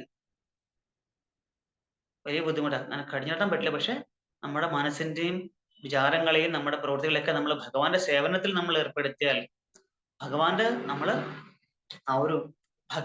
ചിന്ത ഭഗവത് ധ്യാനമായിട്ട് മാറുമ്പോൾ അല്ലെ? നമ്മുടെ ഭക്തന്മാരല്ലേ പച്ചക്കറി പിടിക്കാൻ പോലെ അന്ന് എന്ത് ഉണ്ടാക്കാം, എന്തുണ്ടെങ്കിൽ ഭഗവാനെ നിവേദിക്കാം അല്ലെ? ഇന്ന് എങ്ങനെ ഭഗവാനെ സേവിക്കാം എന്ന് എത്ര നാമം ജപിക്കും, ഇതൊക്കെയാണ് ഭക്തന്മാർ. അപ്പൊ ചിന്തയിൽ മുഴുവനും ഭഗവാൻ നിറയാണ് അല്ലെ? കൃഷ്ണ ഭാവിത മതി അല്ലെ? കൃഷ്ണനെ പറ്റി ചിന്തകളുള്ള ഒരു ബുദ്ധിയായിട്ട് മാറും. നമ്മുടെ മനസ്സും ബുദ്ധിയൊക്കെ കൃഷ്ണപൂരിതമായിട്ട് മാറും. അല്ലാതെ നമ്മുടെ ആഗ്രഹങ്ങൾ നമുക്ക് കടിഞ്ഞാനിട്ട് ഒറ്റയടിക്ക് വെക്കാനൊന്നും പറ്റില്ല. പണ്ട് സുമേധ ചൈതന്യ പ്രഭു ഒരു കഥ പറഞ്ഞിട്ടുണ്ട്. പണ്ട് ഞങ്ങൾ വന്ന സമയത്ത് ഒരു സുപ്രഭാതത്തിൽ ഒരാൾ പെട്ടെന്ന് ഒരു ക്ലാസ് ഒക്കെ കേട്ട്, ഒരു ഗുരുവിന്റെ പ്രഭാഷണം കേട്ടിട്ട് ഒരാൾ പെട്ടെന്ന് ഇന്ന് മുതൽ ഞാൻ ഒരു വൈരാഗ്യമായിട്ട് മാറും, അല്ലെങ്കിൽ ഒരു അഹിംസാവ്രതം എടുത്ത ആളായിട്ട് മാറും എന്ന് പറഞ്ഞിട്ട് എന്ത് ചെയ്തു? ഇയാളിങ്ങനെ കിടന്ന് ഉറങ്ങുമ്പോൾ ഇയാളുടെ വലിയ താടിയുള്ള ആളായിരുന്നു, താടിയിൽ ഉറുമ്പ് കയറും. അപ്പൊ ഇദ്ദേഹം അത് അറിയുന്നുണ്ട്, കടിക്കുന്നുണ്ട്, കുറച്ച് 5-6 ഉറുമ്പ് കയറി കടിക്കുന്നുണ്ട്. പറയും, അയ്യോ ഉറുമ്പിനെ ഇങ്ങനെ കൊല്ലാൻ പാടില്ല, എന്ത് ചെയ്യാം? വലിയ ബുദ്ധിമാനായിട്ട് എന്ത് ചെയ്തു? ഉറുമ്പിന്റെ കൂട്ടി കൊണ്ടുപോയിട്ട് വെച്ചെടുത്ത് ഇവരെ ഇറങ്ങി പൊക്കോട്ടെ എന്ന് വെച്ചിട്ട് അങ്ങനെ കൊണ്ട് വെച്ചെടുത്ത് എന്ത് സംഭവിച്ചു? ഈ 1000 ഉറുമ്പുകളിലും കൂടെ ഇങ്ങോട്ട് താടി കയറി കടിക്കാൻ തുടങ്ങി. അപ്പൊ ഇദ്ദേഹം ആ ഒരു വേദന സഹിക്കാൻ വേണ്ടി എല്ലാത്തിനെയും കൂട്ടി പിടിച്ചു വെച്ചിട്ട് തിരുമു കൊടുത്തു. അതോടുകൂടി ഈ 1000 ഉറുമ്പ് ഒരുമിച്ച് ചേർത്തു. എന്ന് പറയും പോലെ നമ്മുടെ ആഗ്രഹങ്ങളെ അല്ലെങ്കിൽ നമ്മുടെ ത്വരകളെ ഒന്നും നമുക്ക് ഒറ്റ അടിക്കും കൊണ്ട് നമുക്ക് കടിഞ്ഞാനിട്ട് വയ്ക്കാൻ പറ്റുക. പതുക്കെ നമ്മള് ഭഗവാൻ എന്ന് പറഞ്ഞൊരു വസ്തു, അമൂല്യമായൊരു ദ്രവ്യം, അതിനെ നമ്മൾ നമ്മുടെ ജീവിതത്തിലേക്ക് നമ്മൾ നിറച്ചു വെച്ചാൽ നമ്മുടെ ഹൃദയം മൊത്തം ഈ ഷഡ്വൈരികളെ കൊണ്ട് അല്ലെ 6 ശത്രുക്കളും കൊണ്ട് നിറഞ്ഞിരിക്കുകയാണ്. അതിനെ പുറത്താക്കാൻ ഒരിക്കലും ശൂന്യത എന്നൊന്നും നമുക്ക് ഒരിക്കലും ശൂന്യമായിട്ട് വയ്ക്കാൻ പറ്റില്ല. ശൂന്യത എന്നൊന്നും ഒരിക്കലും ഉണ്ടാവില്ല. ഒന്നുടഞ്ഞാൽ വേറൊന്ന് വരും എന്നുള്ളത് പറഞ്ഞ പോലെ ഈ ജീവാത്മാക്കള് നമ്മുടെ ഹൃദയം അല്ലെ പരമാത്മാവിടെ കുടികൊള്ളുന്ന ഹൃദയമാണ്. അപ്പൊ ഈ ഹൃദയത്തിൽ നിന്ന് ഈ മാലിന്യം മാറ്റണമെങ്കിൽ എന്ത് ചെയ്യണം? നമ്മുടെ ഫിസിക്സിന്റെ ഒരു തിയറിയോടെ വരുന്ന നമുക്ക് ഉപയോഗിക്കാം അവിടെ അല്ലെ? വോളിയം അല്ലെ? ഒരു സാധനത്തിൽ ഉൾക്കൊള്ളാൻ പറ്റുന്ന അത്തരം അല്ലെ വോളിയം അനുസരിച്ച് സാധനത്തെ ഉൾക്കൊള്ളൂ അല്ലെ? അത് കഴിഞ്ഞ് ബാക്കി എന്ത് ചെയ്യും? പുറത്തു പോകും. അപ്പോ നമ്മുടെ ഈ ഒരു പാത്രത്തിൽ ചെളിവെള്ളം ഇരിക്കുകയാണ്. ആ ചെളിവെള്ളം എങ്ങനെ ആ പാത്രത്തിനകത്ത് ഒഴിവാക്കാം നമുക്ക് എടുത്ത് കമഴ്ത്താൻ പറ്റില്ല. ഹൃദയമാണ് എടുത്ത് പുറത്തേക്ക് കഴുകി സർഫിട്ട് വൃത്തിയാക്കാനൊന്നും പറ്റില്ല. അപ്പൊ നമുക്ക് എന്ത് ചെയ്യാൻ പറ്റും? അതിലേക്ക് ഈ കൃഷ്ണഭാവന എന്ന് പറഞ്ഞ കൃഷ്ണഭക്തി എന്ന് പറഞ്ഞ ഒരു വിഷയം അവിടെ ആഡ് ചെയ്ത് നിറയ്ക്കുമ്പോൾ ഇതവിടെ നിറയും തോറും അതിൻ്റെ ഉള്ളിലുള്ള ചെളിയും മറ്റു കാര്യങ്ങളും ഈ അഴുക്കുകളെല്ലാം പുറത്തേക്ക് പോകും. ആണ് ചേതോദർപ്പണമാർജനം സേനമാപ്രഭു പറഞ്ഞത് അല്ലെ? ചേതോദർപ്പണമാർജനം ഭവമഹാധാപഗ്നി നിർവാപനം ശേഖരചന്ദ്രികാ വിതരണം വിദ്യാവധൂ ജീവനം ആനന്ദാംബുധിവർദ്ധനം പ്രതിപദം പൂർണ്ണാമദാസ്വാദനം അല്ലെ? ഹരിനാമത്തിനെ പറ്റിയിട്ട് മഹാപ്രഭു അതിന്റെ ഹരിനാമ ജപത്തിന്റെ മഹത്വങ്ങളെ പറ്റി പറയണം മഹാപ്രഭു അധികം എഴുതിയിട്ടില്ല. 8 ശ്ലോകങ്ങൾ എഴുതിയിട്ടുള്ളൂ. അല്ലെ? 1ാമത്തെ ശ്ലോകമാണിത്. ശിശാഷ്ടകത്തില്. അപ്പൊ ഈ ആനന്ദാമ്പതി വർദ്ധനം, ഈ ആനന്ദമാവുന്ന സമുദ്രത്തില് നമ്മള് തുള്ളി കളിക്കണം, ഇളകി എന്താ പറയാ നീന്തി തുടിക്കണം, അതാണ് ചെയ്യേണ്ടത്. അപ്പൊ അതിന് നമ്മൾ പതുക്കെ പതുക്കെ പതുക്കെ ഈ ഒരു നാമസങ്കീർത്തനം എന്ന് പറഞ്ഞ ഈ അമൃത് നമ്മൾ നിറയ്ക്കുമ്പോൾ ബാക്കി ചെളിയും വെള്ളവും അഴുക്കും ഒക്കെ ഓട്ടോമാറ്റിക്കലി പുറത്ത് വെക്കോളും. പിന്നെ ഇതിനകത്ത് ഈ നമ്മൾ നിറയ്ക്കുന്ന ഈ കൃഷ്ണൻ മാത്രമേ ഉണ്ടാവുള്ളൂ, കൃഷ്ണന്റെ നാമം, കൃഷ്ണന്റെ എന്താ പറയാ ലീലകൾ മാത്രമേ ഉണ്ടാവുള്ളൂ, കൃഷ്ണ ചിന്തകൾ മാത്രമേ ഉണ്ടാവുള്ളൂ. അപ്പൊ അങ്ങനെ ഈ ചാന്ദകാസി നമ്മുടെ മനസ്സിലുള്ള ഹൃദയത്തിലുള്ള ചാന്ദകാസി അങ്ങനെ പുറത്താക്കാൻ പറ്റും നമുക്ക്. അപ്പോ ഏത് ചാന്ദകാസിയായാലും അവനെ നമുക്ക് ശരിയാക്കണം എന്ന് പറഞ്ഞിട്ടാണ് മഹാപ്രഭുവിടെ, ആര് പറഞ്ഞാലും ശരി ഏത് ചാന്ദകാസിയാണെന്ന് തടയാൻ വരെ നോക്കട്ടെ എന്ന് പറഞ്ഞിട്ട് മഹാപ്രഭു ഈ സങ്കീർത്തന പ്രസ്ഥാനം അന്നാണ് ശരിക്കും പറഞ്ഞാല് പബ്ലിക്കായിട്ട് മഹാപ്രഭു സങ്കീർത്തനം ആരംഭിക്കുന്നത്. അതിന് കാരണം ഒരു പറയാ പുറമെ ഭക്തന്മാരുടെ വിരുദ്ധനായിട്ട് ഒരാളാണ് അതിന് കാരണമായിട്ട് മാറുന്നത്.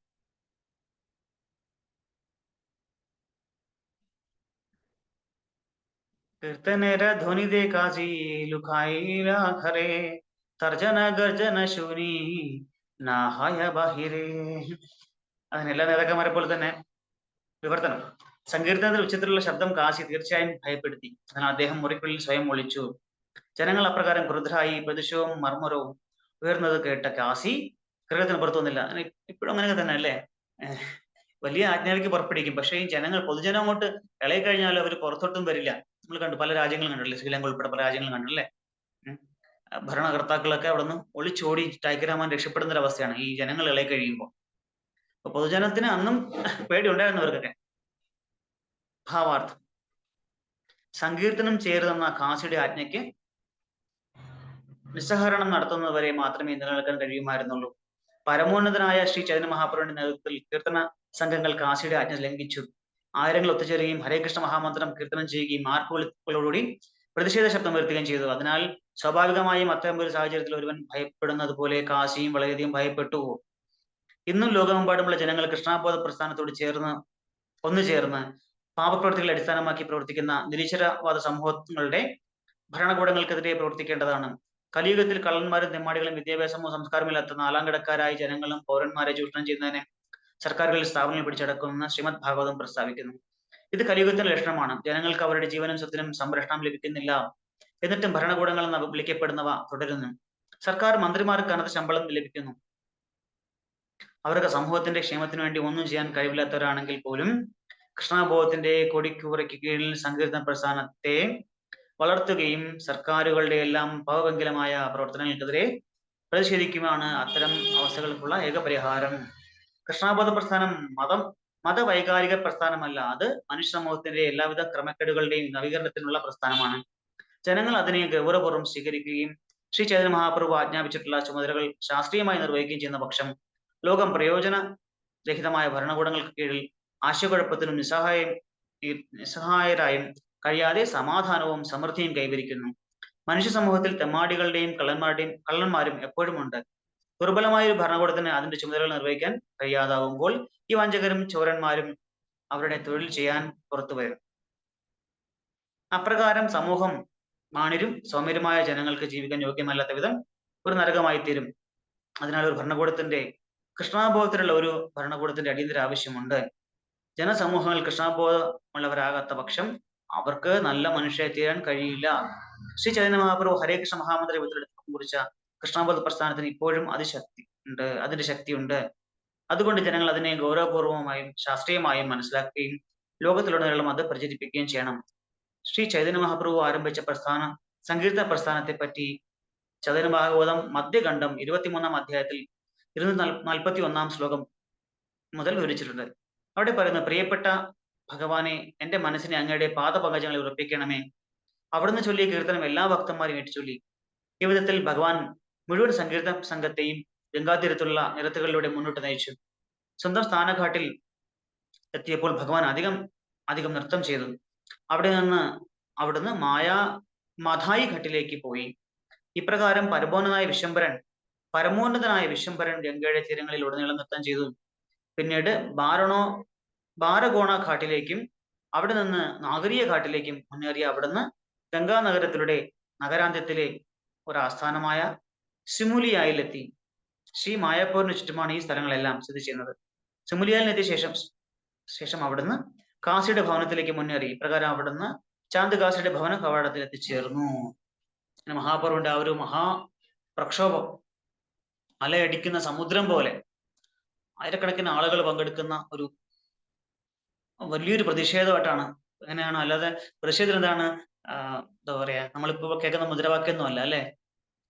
തോറ്റിട്ടില്ല, ജയിച്ചിട്ടില്ല, ജയിച്ച ചരിത്രം കേട്ടിട്ടില്ല, 1000 ലക്ഷം പിന്നാലെ എന്നൊക്കെ പറയും. പക്ഷെ പുറകില 5-6 ഉണ്ടാവുള്ളൂ. നമ്മൾ മിക്കവാറും കാണാറുണ്ട് തിരുവനന്തപുരത്തൊക്കെ. അങ്ങനെയുള്ള ഇതല്ല. ഇവിടെ എന്ത് പ്രക്ഷോഭമാണ്, എന്താണ് പറയുന്നത്? ഒരു ഭഗവാന്റെ തിരുനാമം ജപിച്ചുകൊണ്ടാണ്. ഹരേ കൃഷ്ണ മഹാമന്ത്ര സങ്കീർത്തനത്തോടുകൂടി മൃദംഗവും കർത്താളും ഒക്കെ വെച്ച് അവർ കീർത്തനം. നമ്മളിപ്പോ രഥയാത്രയ്ക്ക് കാണുന്നില്ലേ തിരുവനന്തപുരത്ത്, നമ്മുടെ കാണാറുണ്ട് എല്ലാവരും അല്ലെ. പുരിൽവ കൺട്രോൾ കുറവായിരിക്കും എങ്കിലും നമ്മുടെ യഥാർത്ഥ വരുന്നുണ്ട് 5-ാം തീയതി ശനിയാഴ്ച അല്ലെ, തിരുവനന്തപുരം രഥയാത്ര എന്ന് തോന്നുന്നു. അപ്പോ നമുക്ക് കാണാം നമ്മളതില് രഥയാത്രയിൽ എങ്ങനെയാണ് നമ്മൾ ചെയ്യുന്നത്. അതുപോലെ അതിൽ നൂറുകണക്കിന് ആളുകളെ നയിച്ചുകൊണ്ടാണ് മഹാപ്രഭു മായപ്പൂരിന്റെ അല്ലെങ്കിൽ നവദ്വീപിന്റെ നഗരവീഥികളിൽ 7 പട്ടണങ്ങളുണ്ടായിരുന്നു പറഞ്ഞു. 7 പട്ടണങ്ങളിൽ കൂടെയും അദ്ദേഹം ആദ്യമായിട്ട് നാമസങ്കീർത്തനം നയിച്ചുകൊണ്ട് പോയി എന്നാണ് പറയുന്നത്. അങ്ങനെ ആ നാമസങ്കീർത്തനത്തിന്റെ ആ ഒരു മുഴക്കം കേട്ട് ഈ അസുരന്മാർക്കെല്ലാം അല്ലേ നാമസങ്കീർത്തനം, ഭഗവാൻ തിരുനാമം കേൾക്കുമ്പോൾ ആർക്കൊക്കെയാണ് ബുദ്ധിമുട്ടി? അസുരന്മാർക്കാണ് അല്ലേ. എന്ന് പറയാം, നമ്മൾ സാധാരണ തമാശക്ക് പോലെ ചെകുത്താൻ കുരിശ് കണ്ടുപോലെ എന്നൊക്കെ പറയില്ല, അതുപോലെ ഈ ദുഷ്ടന്മാർക്ക് ഈ ഭഗവാന്റെ തിരുനാമവും മഹത്വങ്ങളും ഒരിക്കലും അംഗീകരിക്കാനും അല്ലെ ആസുരബുദ്ധിയാണ് അല്ലെ. അസുരന്മാർക്ക് ഭഗവാൻ തന്നെ പറഞ്ഞു അല്ലെ, ആസുരബുദ്ധിയുള്ള ആൾക്കാർ, അസുരന്മാരുടെ ബുദ്ധിയും പ്രവൃത്തിയുള്ള ആൾക്കാർക്ക് ഭഗവാനെ മനസ്സിലാക്കാനോ ഭഗവാന്റെ ലീലകളോ ഗുണങ്ങളോ ഒന്നും അറിയാനോ ഭഗവാന്റെ പ്രേമോദ സേവനത്തിൽ ഏർപ്പെടാനോ ഒന്നും അവർക്ക് സാധ്യമല്ല. അവർ അസൂയാലുക്കളുമായിരിക്കും. ഭഗവാന്റെ ഈ ഒരു ഗുണനാമലീലകളിലൊക്കെ അസൂയുള്ളവരായിരിക്കും, ഭയങ്കര അസ്വസ്ഥരായിരിക്കും അവർ. അതുപോലെ അതാണ് ഇത് ഇത്രയും വലിയൊരു നാമസങ്കീർത്തനം കടലിരമ്പി വരുമ്പോ ഈ ജനങ്ങൾ മൊത്തം വരുന്ന കണ്ടിട്ട് ചാന്ദ്കാസി ഇങ്ങനെ ഒരു അബദ്ധമായല്ലോ, ഞാനൊരു കാണിച്ച വലിയ അബദ്ധമല്ലേ, വിളിക്കാൻ തേച്ചത് പാണ്ടായി എന്ന് പറഞ്ഞ അവസ്ഥയാണ് അല്ലെ. ഇദ്ദേഹം വിചാരിച്ചു ആരും ഇനിയോട് നാമസങ്കീർത്തനം ചെയ്യില്ല. പക്ഷെ എന്താണ്, നേരത്തെ ചെയ്തുകൊണ്ടിരുന്നേക്കാൾ 1000 ഇരട്ടിയായിട്ട് അവർ ശക്തിയോടുകൂടി വരികയാണ്. ഇനി അടുത്ത് ചാന്ദ്കാസിയെ കാണുന്നതും സംസാരിക്കുന്നതും ഒക്കെ വളരെ രസകരമായിട്ടുള്ള വിവരണങ്ങൾ ഇനി അടുത്ത് വരും ശ്ലോകങ്ങളിൽ നമുക്ക് കാണാൻ പറ്റും. അപ്പൊ അതുകൊണ്ട് നമ്മളും നമുക്കിപ്പോ അങ്ങനെ പുറമെ ഒരു ചാന്ദ്കാസി ആയുധം വെച്ചുകൊണ്ട് നമ്മൾ നിൽക്കുകയൊന്നുമില്ല. പക്ഷെ നമ്മുടെ ഉള്ളിലുള്ള ചാന്ദ്കാസിമാരെ നമ്മൾ തന്നെ പുറത്താക്കണം. അതിന് നമ്മൾ നിരന്തരമായിട്ടുള്ള നാമജപം, സേവനം, സത്സംഗം ഉണ്ടെങ്കിൽ മാത്രമേ നമുക്ക് ഇത്രയും ഈ ഭക്തന്മാർക്കുണ്ട് ഇത്രയും ഒരു ഭീഷണി ഉണ്ടായിട്ട് പോലും ഇത്രയും ഭക്തന്മാർ ചേർന്നപ്പോൾ അവർക്ക് നാമസങ്കീർത്തനം ചെയ്യാൻ ഒരു പേടിയില്ല. പക്ഷെ നേരത്തെ പറയുന്നത് വീടുകളിൽ പോയിട്ട് നാമസംഗീർത്തനം ചെയ്യൽ അവർക്കൊരു ഭയം ഉണ്ടായിരുന്നു, ഒരു ഉത്കണ്ഠ ഉണ്ടായിരുന്നു എന്ന് പറയുന്നുണ്ട്. പക്ഷെ സത്സംഗത്തിൽ വന്നപ്പോ എന്താണ്, അവർക്ക് ഒരു ഭയവും ഇല്ല അവിടെ. അതും പ്രത്യേകിച്ച് ഭഗവാന്റെ അടുത്ത് വന്നു ഇത്രയും ഭക്തന്മാരെ കണ്ടപ്പോൾ അവരെല്ലാം മതിമറന്നവര് നാമസങ്കീർത്തനം നൃത്തം ചെയ്തുകൊണ്ടാണ് അവർ പോകുന്നത് അല്ലെ. അവർ ഒരു മരണഭയം അവരെ അലട്ടുന്നില്ല, ഒരു ചിന്ത അവർക്കില്ല. ഭഗവാൻ പറഞ്ഞു, അതുപോലെ അവരനുസരിച്ചു നാമസങ്കീർത്തിച്ച് അവർ സങ്കീർത്തനം ചെയ്തു. ആ ആനന്ദത്തിൽ അവരിങ്ങനെ എന്താ പറയാ മതിമറന്ന് തുള്ളിച്ചാടി അവരിങ്ങനെ വന്നുകൊണ്ടിരിക്കുകയാണ്. നമ്മുടെ ഹൃദയവും ശുദ്ധമാകുമ്പോഴത്തേക്ക് നമുക്കും ഇതൊക്കെ അനുഭവിക്കാൻ പറ്റും. അപ്പൊ നമ്മൾ പതുക്കെ നമ്മളിത് പ്രാക്ടീസ് ചെയ്താണ് അല്ലെ. അഭ്യാസാനത് കൗന്ദയ എന്ന് ഭഗവാൻ തന്നെ പറയുന്നുണ്ട്, ഗീതയിൽ പറയുന്നുണ്ട് അല്ലെ. അഭ്യാസം കൊണ്ട് എന്ത് സാധ്യമാവും. അപ്പൊ നിരന്തരമായിട്ടുള്ള സത്സംഗം, ഭഗവാന്റെ ലീല നാമ മഹത്വങ്ങൾ നമ്മൾ കേൾക്കുകയും പ്രദാനം ചെയ്യുകയും നമ്മൾ എന്താ പറയാ നാമം ജീവി ഹരേ കൃഷ്ണ മഹാമന്ത്ര യുഗധർമ്മം നമ്മൾ അനുഷ്ഠിക്കുകയും മുടങ്ങാതെ നിശ്ചിത സംഖ്യ ദീക്ഷ എടുത്തവരാണെങ്കിൽ അത് 16 മാലയാണ് മിനിമം എന്നാ പറയല്ലോ. 16 മാല ചെയ്യാവുന്നല്ല കേട്ടോ. ചിലർക്ക് അങ്ങനെ തരുന്നുണ്ട് 16 കഴിയുമ്പോൾ കൊണ്ട് ആണി തൂക്കിയിടുന്ന പരിപാടിയുണ്ട്. അങ്ങനെയല്ല, 16 മാല മിനിമം ജപിച്ചോളാന്നാണ് ഗുരുവിന് കൊടുക്കുന്ന വാക്ക്. അല്ലാത്തവര് അവർ എത്ര മാല അവര് നിശ്ചയിച്ചിട്ടുണ്ട് ആ മാല ജപിക്കുക, കൂടുതൽ ഭഗവാനെ പറ്റി ശാസ്ത്രങ്ങൾ പഠിക്കുക, കഴിവതും നമ്മുടെ ആധികാരിക ആചാര്യന്മാരുടെ അടുത്തുനിന്ന് നമ്മൾ ഈ ജ്ഞാനം സ്വീകരിക്കാൻ ശ്രമിക്കുക. പലയിടത്തും പോയി പലതും കേട്ട് കഴിഞ്ഞാൽ നമുക്ക് അവസാനം കൺഫ്യൂഷൻ ആവും, ഒന്നും എന്താ ശരിയാതെ തെറ്റെന്നും അറിയാതെ. അതുകൊണ്ട് നമ്മളൊന്ന് ഉറയ്ക്കുന്നവരെങ്കിൽ നമ്മൾ നമ്മുടെ ഒരു അധികാര സമ്പ്രദായത്തിൽ തന്നെ കാര്യങ്ങൾ ശരിയും തെറ്റും മനസ്സിലാക്കാനുള്ള ഒരു കഴിവ് എത്തുന്നവരെങ്കിലും നമ്മൾ നമ്മുടെ എന്താ പറയാ നമ്മുടെ സമ്പ്രദായത്തിനെ കേൾക്കുക, മനസ്സിലാക്കുക, അത് ജീവിതത്തിൽ പ്രാക്ടീസ് ചെയ്യുക. ഹരേ കൃഷ്ണ. എല്ലാ ഭക്തന്മാർക്കും ഒരിക്കൽ കൂടി നമസ്കാരം. ഇനി ആർക്കെങ്കിലും എന്തെങ്കിലും ചോദിക്കുകയോ പറയുകയോ ചെയ്യണമെങ്കിൽ ആവാം, നമുക്ക് സമയമുണ്ട്. Hare Krishna. Hare Krishna. Thank you so much Prabhu. Hare Krishna. ഈ ബുക്ക് എവിടെ കിട്ടും? ഈ ബുക്ക് നമ്മുടെ ഹരേ കൃഷ്ണ അമ്പലത്തിലുണ്ട്. പള്ളിച്ചൽ അവിടെ ഇല്ലല്ലോ. പള്ളിച്ചൽ പോയി അന്വേഷിച്ച് ഇല്ലല്ലോ പള്ളിച്ചൽ ഇല്ലെന്ന് പറഞ്ഞു. അപ്പൊ ഈ മാതാജിയും പ്രഭുവോട് ചോദിച്ചാൽ മതി, കഥാമത പ്രഭുവും മാതാജിയും ചോദിച്ചാൽ അവര് ഹെൽപ്പ് ചെയ്യും. ഐശ്വര്യ മാധുര്യം ചോദിച്ചാൽ മതി. കാരണം ഞാൻ തിരുവനന്തപുരത്ത് ഇല്ലാത്തതുകൊണ്ട് എനിക്ക് ഇപ്പോഴത്തെ അവിടുത്തെ ബുക്കിന്റെ സ്റ്റോക്ക് ലെവലിൽ നിന്ന് അറിഞ്ഞുകൂടാ. മാതാജി പ്രഭുവിനെ കോൺടാക്ട് ചെയ്ത് അവര് നിങ്ങളെ മാതാജി എന്തായാലും ഹെൽപ്പ് ചെയ്യും എന്തായാലും അവര്. ഹരേ കൃഷ്ണ. ഞാനിപ്പോ അവിടെ അല്ലാത്തതുകൊണ്ട് എനിക്കിപ്പോ സ്റ്റോക്കിന്റെ കാര്യം ഒന്നും അറിയാൻ വയ്യ. ഹരേ കൃഷ്ണ. ഇത് കുറച്ച് ഹരേ വോളിയംസ് കൃഷ്ണ. ആണ്, കുറച്ച് വോളിയംസ് ആയിട്ട് ഒരു ബുക്കല്ല ഇത്, പ്രഭുപാദിന്റെ വ്യാഖ്യാനവും ഒക്കെ ആയിട്ട് ഒരുപാട് വോളിയംസ് ആയിട്ട് വരുന്നത്. കുറച്ചധികം ബുക്കുകളുണ്ട്, തെറ്റായിട്ടാണ് വരുന്നത്. ഹരേ കൃഷ്ണ പ്രഭുജി. ഹരേ കൃഷ്ണ. ഈ നിതായ് മത്തായിയെ കുറിച്ചൊന്ന് പറയാമോ? എന്താണ്? മതായി നിത്തായി എന്ന് പറയുന്നത്, നമ്മൾ നിത്തായി എന്ന് പറയുന്നത് നിത്യാനന്ദ പ്രഭുവിനെയാണ് നമ്മൾ നിത്തായി എന്ന് പറയുന്നത്. നിത്തായി ഗൗര എന്ന് പറയുന്നത് ചൈതന്യ മഹാപ്രഭുവിനെയും, നിത്തായി എന്ന് പറയുന്നത് നമ്മള് നിത്യാനന്ദ പ്രഭു. നമ്മൾ നേരത്തെ പറഞ്ഞ വ്യക്തികള് ജഗായി മതായി ആണ്. അവരെ പറ്റിയാണ് മാജിക്ക് അറിയേണ്ടത്. അതെ അതെ. ജഗായി എന്ന ജഗന്നാഥനും മതായി മാധവനും എന്ന് അറിയപ്പെടുന്നത് സഹോദരന്മാരെന്നാണ് പറയപ്പെടുന്നത്. അവര് ബ്രാഹ്മണ കുലത്തിൽ ജനിച്ചെങ്കിൽ ഇവര് ഇങ്ങനെയൊക്കെയോ ചീത്ത കൂട്ടുകെട്ടുകൊണ്ട് അവര് വളരെ മോശം ആൾക്കാരായി പോയി. മദ്യപാനികളും എന്താ പറയുക വ്യഭിചാരികളും പിടിച്ചു പറിക്കാരും ഒക്കെ ആയിട്ട് മാറിയവർ, ഉപദ്രവിക്കുന്ന ആൾക്കാരൊക്കെ ക്രൂരന്മാരായിട്ട് മാറിയവർ. അങ്ങനെ ഹരിദാസ് ഠാക്കൂറിനെയും നിത്യാനന്ദ പ്രഭുവിനെയും, നിത്യാനന്ദ പ്രഭു ആരാണെന്ന് അറിയാമല്ലോ, ആരാണ്? ബലരാമൻ. കൃഷ്ണ ബലരാമന്മാരായിട്ട് കലിയുഗത്തിൽ വന്ന ഗൗര നിത്തായി, ഗൗരംഗനും നിത്യാനന്ദനും. അപ്പോ നിത്യാനന്ദ പ്രഭുവിനെയും ഹരിദാസ് ഠാക്കൂറിനെയും ചൈതന്യ മഹാപ്രഭു ഭിക്ഷ എടുക്കാൻ പറഞ്ഞു വിടുമായിരുന്നു. കേട്ടിട്ടുണ്ടോ? എന്ത് ഭിക്ഷ? പണ്ട് കാലങ്ങളിലൊക്കെ ബ്രാഹ്മണർക്ക് അല്ലെ വീടുകളിൽ പോയി ഭിക്ഷ എടുക്കാമായിരുന്നു. എന്ത് ഭിക്ഷയാണ് ചോദിക്കുന്ന അറിയുമോ? ഇവർ രണ്ടുപേരും പോയിട്ട് നാമസങ്കീർത്തനം, നാമം ചൊല്ലാനായിട്ടുള്ള നാമഭിക്ഷ. പോയിട്ട് നാമഭിക്ഷ പോയിട്ട് എല്ലാ വീട്ടിലും ചോദിക്കും. പോയിട്ട് ഇങ്ങനെ സാധാരണ ആൾക്കാർ പോയിട്ട് അരിയും ഭക്ഷണം ഒക്കെയാണ് ചോദിക്കുന്നത്. ഇവര് പോയിട്ട് ചോദിക്കുന്നത് ഹരേ കൃഷ്ണ കൃഷ്ണ കൃഷ്ണ ഹരേ ഹരേ ഹരേ രാമ രാമ രാമ ഹരേ ഹരേ എന്ന് പറഞ്ഞിട്ട് ഒരിക്കലെങ്കിലും നാമം പറയുക. ഒരിക്കലെങ്കിലും നാമം കലിയുഗത്തിൽ പറയുന്നത് അത്രയും വിശിഷ്ടമാണ്. ഒരിക്കലും നാമം പറയപ്പെടുന്ന വലിയ മഹാഭാഗ്യം, സുഹൃതം ചെയ്തവർക്ക് മാത്രമേ ഈ ഹരേ കൃഷ്ണ മഹാമന്ത്രം, കൃഷ്ണന്റെ തിരുനാമങ്ങൾ ഒരിക്കലെങ്കിലും പറയാൻ പറ്റും. അപ്പോ അവരങ്ങനെ ചെയ്തുകൊണ്ടിരുന്ന സമയത്ത് ജഗായി മാതയുടെ അടുത്തും പോയിട്ട് വരുത് നിത്യാനന്ദ പ്രഭു റീച്ച് ചെയ്യാൻ ശ്രമിക്കും, ഇവിടുത്തെ നാമം ജപിക്കാൻ പറയാൻ ശ്രമിക്കും. അപ്പോൾ ദേഷ്യം കൊണ്ട് അവരുടെ കയ്യില് ഉണ്ടായിരുന്ന മദ്യത്തിന്റെ കുപ്പിയല്ല, അന്ന് ഈ മട്ക ഇതിലാണ്, മൺചട്ടികളിലാണ് അല്ലെ മൺപൂജകൾ പോലത്തെ ഇതുകൊണ്ട് മഹാപ്രഭുവിനെ എറിഞ്ഞ് തല പൊട്ടിക്കും. മഹാപ്രഭു സാക്ഷാൽ അനന്തനാണ് അല്ലെ, മഹാപ്രഭു അല്ല, നിത്യാനന്ദ പ്രഭു സാക്ഷാൽ അനന്തനാണ്. അദ്ദേഹത്തിന്റെ ഭണങ്ങളിലാണ് ഈ ബ്രഹ്മാണ്ടങ്ങൾ മൊത്തം കടുകുമണി പോലെ വച്ചേക്കുന്നത്. അപ്പൊ അങ്ങനെയുള്ള ആ അനന്തന്റെ ഒരു തുള്ളി രക്തം ഭൂമിയിൽ വീണാൽ എന്തായിരിക്കും അവസ്ഥ?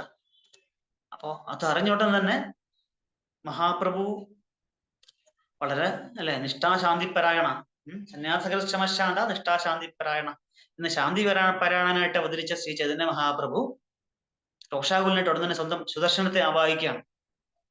ഇത് കണ്ട് നിത്യാനന്ദ പ്രഭു ഭയന്നു. കാരണം തന്റെ പ്രഭു ഇപ്പൊ അവതരിച്ചത് അതിനുവേണ്ടി അല്ല. മഹാപ്രഭു നേരത്തെ ഞാൻ പറഞ്ഞു, മഹാപ്രഭു ആരെയും ആയുധം കൊണ്ട് കൊല്ലാൻ വന്ന ആളല്ല. നമ്മളിലുള്ള ആ ദുഷ്ട ചിന്തകളെയും അജ്ഞാനത്തെയും വധിക്കാനായിട്ട് ജ്ഞാനം കൊണ്ടും പ്രേമം കൊണ്ടും ഒരു സ്നേഹവും കാരുണ്യം കൊണ്ടും നമ്മളെ കീഴടക്കാൻ വന്നൊരു അവതാരമായിരുന്നു ശ്രീ ചൈതന്യ മഹാപ്രഭു. അപ്പോ ആ മഹാപ്രഭു അങ്ങനെ ഒരു ആയുധം എടുത്ത് കൃഷ്ണനായിട്ട് സ്വന്തം സ്വരൂപത്തിൽ ആയുധം എടുത്ത് വധിക്കാന്ന് പറഞ്ഞാൽ നല്ലതല്ല. സ്വന്തം എന്താ പറയാ അവതാര വ്രതത്തിന് എതിരാണെന്ന് മനസ്സിലാക്കിയ മഹാപ്രഭു നിത്യാനന്ദ പ്രഭു മഹാപ്രഭുവിന്റെ പാദങ്ങളിൽ കെട്ടിപ്പിടിക്കും. ആ ഫോട്ടോ ഒക്കെ നമ്മൾ പെയിന്റിങ്സ് ഒക്കെ ഉണ്ട്. അങ്ങനെ അവർക്ക് മാപ്പ് കൊടുക്കണമെന്ന് ഇങ്ങനെ കാല് പിടിച്ച് യാചിക്കുമ്പോ ഇത് കണ്ട് ഭയന്ന അവര് അപ്പോഴ് മാനസാന്തരം വന്ന് ഭഗവാന്റെ ശരണം പ്രാപിക്കുക. കാരണം ഇത്ര ഉപദ്രവിച്ചിട്ട് പോലും അദ്ദേഹം അവർക്ക് വേണ്ടി, അല്ലെങ്കിൽ മഹാപ്രഭു അപ്പൊ തന്നെ നശിപ്പിക്കവര് തന്നെ, സ്വയം കൃഷ്ണനാണ്, ഇതിന് ആരുടെ അനുവാദമൊന്നും വേണ്ട. അങ്ങനെ ശ്രീ നിത്യാനന്ദ പ്രഭുവിന്റെ കൃപാ കടാക്ഷത്തിന് പാത്രമായിട്ട് ഈ ദുഷ്ടന്മാർ രണ്ടുപേരും മഹാഭക്തന്മാരായിട്ട് നാമ സങ്കീർത്തനത്തിന്റെ ഭാഗമായിട്ട് മാറി എന്നുള്ളതാണ് ചുരുക്കി പറഞ്ഞത്. ഒരുപാട് വിസ്തരിച്ച് ചരിതാമൃതത്തിലും ചരമംഗളത്തിലൊക്കെ പറയുന്നുണ്ട് ഇതിനെപ്പറ്റി. പക്ഷെ നമ്മൾ ചുരുക്കി ഇവിടെ പറഞ്ഞാണ്. ഇതാണ് അവർക്ക് അല്ലെ മറ്റു യുഗങ്ങളിൽ ഭഗവാൻ ഒരു തലയേർത്ത് കൊന്നുവെങ്കിൽ ഇവിടെ അവരിലുള്ള ദുഷ്ടചിന്തകളെയും ദുഷ്പ്രവർത്തികളെയാണ് ഭഗവാൻ അവിടെ വധിച്ചത്. അവരെ നല്ല ഭക്തന്മാരാക്കി മാറ്റി. നമ്മൾ അതുപോലെ തന്നെ ആയിരിക്കണം അല്ലെ. ജീസസ് ക്രൈസ്റ്റ് ഒക്കെ പറഞ്ഞിട്ടുണ്ട്, പാപിയെ വെറുക്കരുത്, അവന്റെ പാപത്തെയാണ് അല്ലെ, അവന്റെ പ്രവൃത്തികളെ വെറുക്കണം. അപ്പൊ ആ പ്രവൃത്തികളെ കറക്റ്റ് ചെയ്ത് കഴിഞ്ഞാൽ തന്നെ ഈ വ്യക്തി നല്ല വ്യക്തിയായിട്ട് മാറും. അപ്പൊ ദുഷ്ടന്മാരെയാലും നമ്മളൊന്നും അവരുടെ വെറുക്കാതെ നമ്മുടെ കാരുണ്യം കാണിച്ച് അവർക്ക് ഭഗവാനെ പറ്റിയൊക്കെ പറഞ്ഞു കൊടുക്കാനും ഒക്കെ ഉള്ളൊരു പ്രസാദം കൊടുക്കുകയോ അങ്ങനെയൊക്കെ നമുക്ക് ചെയ്യാം. ആരും ഡയറക്റ്റ് ഒറ്റയടിക്ക് നമുക്ക് പ്രീച്ച് ചെയ്ത് അങ്ങനെ ഭക്തന്മാരാക്കാൻ പറ്റുന്നില്ല. പ്രസാദം കഴിക്കാൻ ഇഷ്ടമുള്ള ആൾക്കാരുണ്ടാവും. നമ്മൾ ഇഷ്ടംപോലെ ഇസ്കോണിൽ വളരെ പ്രത്യേക വിശേഷപ്പെട്ട പ്രസാദങ്ങളൊക്കെ ഉണ്ട്. ഭഗവാന് ഭോഗം നിവേദിക്കാറുണ്ട്. അതൊക്കെ കൊടുക്കുക. ദുഷ്ടന്മാർ അങ്ങനെ ഇപ്പൊ അങ്ങനെ ദുഷ്ടന്മാരൊന്നും ഉണ്ടാവില്ലെന്ന് വെച്ചാലും നമ്മൾ സജീവിക്കാൻ താല്പര്യമില്ലാത്തവര് ഇതൊന്നും അവർക്ക് എല്ലാവർക്കും ആഹാരം കഴിക്കാൻ ഇഷ്ടമായിരിക്കും. അപ്പൊ നമ്മൾ പതുക്കെ പതുക്കെ ഭഗവാന്റെ നിവേദിച്ച ആ ഒരു കർമ്മ ഫ്രീ ഫുഡ് എന്നാണ് പ്രസാദത്തിനെ പറയുന്നത് അല്ലെ. പ്രസാദം എന്ന് പറഞ്ഞ അർത്ഥം എന്താണ്? പ്രസാദം എന്ന് വെച്ചാൽ അർത്ഥം എന്താണ്? പ്രസാദ സംസ്കൃതത്തിൽ പറഞ്ഞ അർത്ഥം എന്താണ്? ആർക്കും അറിയാമോ? ഹരേ കൃഷ്ണ. പ്രഭുവിന്റെ ബുക്ക് വായിക്കുന്നവർക്ക് അറിയാതിരിക്കണമല്ലോ ഇത്. പ്രസാദം എന്ന് വെച്ചാൽ എന്താണ് അർത്ഥം? അനുഗ്രഹമല്ലേ മാതാജി പ്രഭു? അനുഗ്രഹം എന്ന് പറയുന്നതിനേക്കാളും കുറച്ചുകൂടെ ഒരു വാക്കുണ്ട്. കൃപ, ഭഗവാന്റെ മേഴ്സി, ഭഗവാന്റെ കൃപയാണ് പ്രസാദം എന്ന് പറഞ്ഞാല്. ഭഗവാന്റെ കൃപാദൃഷ്ടി കൊണ്ട് ഭഗവാൻ കഴിക്കുന്ന, ഭഗവാന്റെ കണ്ണുകൾ കൊണ്ട് കഴിക്കുന്ന ആ ഒരു ആഹാര പദാർത്ഥം അല്ലെ, ഭഗവാന്റെ ഭക്ഷിച്ചതിന്റെ ബാക്കി. അപ്പൊ അതിന് ഭഗവാന്റെ കൃപ എന്നാണ് പറയുന്നത്. ഭഗവാന്റെ മേഴ്സിയാണ്, കൃപയാണ്. പ്രസാദം എന്ന് വെച്ചാൽ കൃപ എന്നാണ്. അപ്പൊ അത് കൊടുക്കുമ്പോ തന്നെ ആൾക്കാരെല്ലാരും, പ്രഭുപാദ് ആദ്യം അങ്ങനെയല്ലേ ചെയ്തത് അല്ലെ. ആരും പ്രഭുപാദ് വിളിച്ചപ്പോ ആരും വന്ന് ക്ലാസ് ഭാഗവതം കയറുന്നൊന്നുമില്ല. നമസ്കൃത എല്ലാവരും ഇറങ്ങി ഓടും, അങ്ങോട്ട് പലതിനും പോകും. അങ്ങനെ പ്രഭുപാദ് അവർക്ക് പ്രസാദം കൊടുത്താണ് അവരൊക്കെ ഭക്തന്മാരൊക്കെ. അല്ലാതെ ആദ്യമേ അവർക്ക് അതിനുശേഷം അവർ ക്ലാസ് കേൾക്കാൻ ഇരുന്ന് തുടങ്ങിയത്. അപ്പൊ എത്ര വലിയ വിരുദ്ധന്മാരായാലും ഭഗവാന്റെ എന്താ പറയാ മഹാപ്രസാദം കഴിച്ചു കഴിഞ്ഞാൽ അവർക്ക് നല്ലൊരു മാനസാന്തരം, നല്ലൊരു മാറ്റം, അവരുടെ കർമ്മങ്ങൾ എരിഞ്ഞടങ്ങി. കാരണം ഭഗവാന്റെ പ്രസാദം കഴിക്കുന്ന ഒരു ഭഗവത് സേവനമാണ്. അപ്പൊ അതുകൊണ്ട് ഭഗവാന്റെ പ്രസാദം കഴിക്കുന്നതിൽ കൂടി അവർക്കൊരു മാറ്റം ഉണ്ടാവും. ഇതാണ് ജഗായ മാതയുടെ ഒരു ചെറിയ വിവരണം. Thank you Prabhu. Hare Krishna. Thank you. Thank you Prabhuji. Hare Krishna Prabhu. Thank you Prabhu. Thank you Prabhu. പ്രണാമം പ്രഭു. പ്രഭു ഒരു സംശയം. പ്രഭു ഈ ചൈതന്യമംഗളം ലോചൻ ദാസ് ഠാക്കൂർ എഴുതിയത് ചൈതന്യമംഗളമാണ്. ലോചൻ ഠാക്കൂർ അത് കേട്ടില്ല. ലോചൻ ദാസ് ഠാക്കൂർ എഴുതിയതാണ് ചൈതന്യമംഗളം. ഇവിടെ പിന്നീട് ചൈതന്യ ഭാഗവതം ആയി എന്ന് പറഞ്ഞിട്ടുണ്ട്. പക്ഷെ ലോചൻ ദാസ് ഠാക്കൂർ എഴുതിയത് ചൈതന്യമംഗളമാണോ? പക്ഷെ ഇതിൽ പറയുന്ന ചൈതന്യ മംഗളം തന്നെയാണ് പിന്നീട് ഭാഗവതമായിട്ട് അങ്ങ് പറയുന്നതല്ല ഇവിടെ പ്രഭുപാദ് പറയുന്നത്. ഇവിടെ അങ്ങനെ പേർപ്പട്ടിൽ അങ്ങനെ വിവർത്തനത്തിൽ അങ്ങനെ പറഞ്ഞിട്ടുണ്ട്. പക്ഷെ ലോചൻ ദാസ് ഠാക്കൂർ എന്തോ എഴുതിയിട്ടുണ്ട്. കമ്പൈനേഷൻ ക്ലാസ്സിൽ അങ്ങനെ കേട്ടിട്ടുണ്ട്. പക്ഷെ അത് ചൈതന്യ മംഗളാണെന്ന് എനിക്കറിയില്ല. എനിക്ക് ഓർമ്മ കിട്ടുന്നില്ല. ലോചൻ ഠാക്കൂറിന്റെ ഉണ്ടെന്ന് തോന്നുന്നു. ചൈതന്യ മംഗളം, ചൈതന്യ ഭാഗവതം, അങ്ങനെ മഹാപ്രഭുവിന്റെ ഇപ്പൊ കണ്ടംപററി അല്ലെങ്കിൽ ആ അടുത്ത കാലഘട്ടത്തിൽ ജീവിച്ച ആൾക്കാരൊക്കെ ഒരുപാട് കൃതികൾ ഉണ്ടെന്ന് ഇങ്ങനെ കേട്ടിട്ടുണ്ട്. എനിക്കറിയാവുന്നുള്ളത് ചൈതന്യ മംഗളം, ചൈതന്യ ഭാഗവതം, ചൈതന്യ ചരിതാമൃതം, ഇത്ര എനിക്കറിയാവോ. എന്റെ അല്ല, ഓർമ്മ ചൈതന്യ മംഗളം ചൈതന്യ ഭാഗവതം എന്ന് പറഞ്ഞിങ്ങനെ പ്രത്യേകം കേട്ടു. പിന്നെ ഇവിടെ ഇതിലും പ്രഭാതം അങ്ങനെ പറഞ്ഞിട്ടുണ്ട്. അപ്പൊ എനിക്ക് ഒരു കൺഫ്യൂഷൻ. അതാണ് നമുക്ക് ചെക്ക് ചെയ്യാൻ മതി. എനിക്കത് വായിച്ചപ്പോ എനിക്കൊരു സംശയം വന്നു. ഒരു ചെക്ക് ചെയ്യാൻ സമയം കിട്ടിയില്ല. ഞാനിത് ഇത് രണ്ടും വേറെന്നാണ് ഞാൻ വിചാരിച്ചുകൊണ്ടിരുന്നത് ഇതുവരെ. ഞാനും വേറെ ഒന്ന് വിചാരിച്ചറിഞ്ഞ. കാരണം കമ്പൈലേഷൻ ക്ലാസ്സുകളിൽ ചൈതന്യമംഗളം, ചൈതന്യ ഭാഗവതം, ഇത് ചൈതന്യ ചരിതാമൃതം, ചൈതന്യ ചന്ദ്രോദയം നാടകം, അങ്ങനെ കുറെ ബുക്കുകൾ വെച്ചിട്ടാണ് നാലാമത്തെ എനിക്ക് ഓർമ്മ വന്നു. ചൈതന്യ ചന്ദ്രോദയ നാടകം.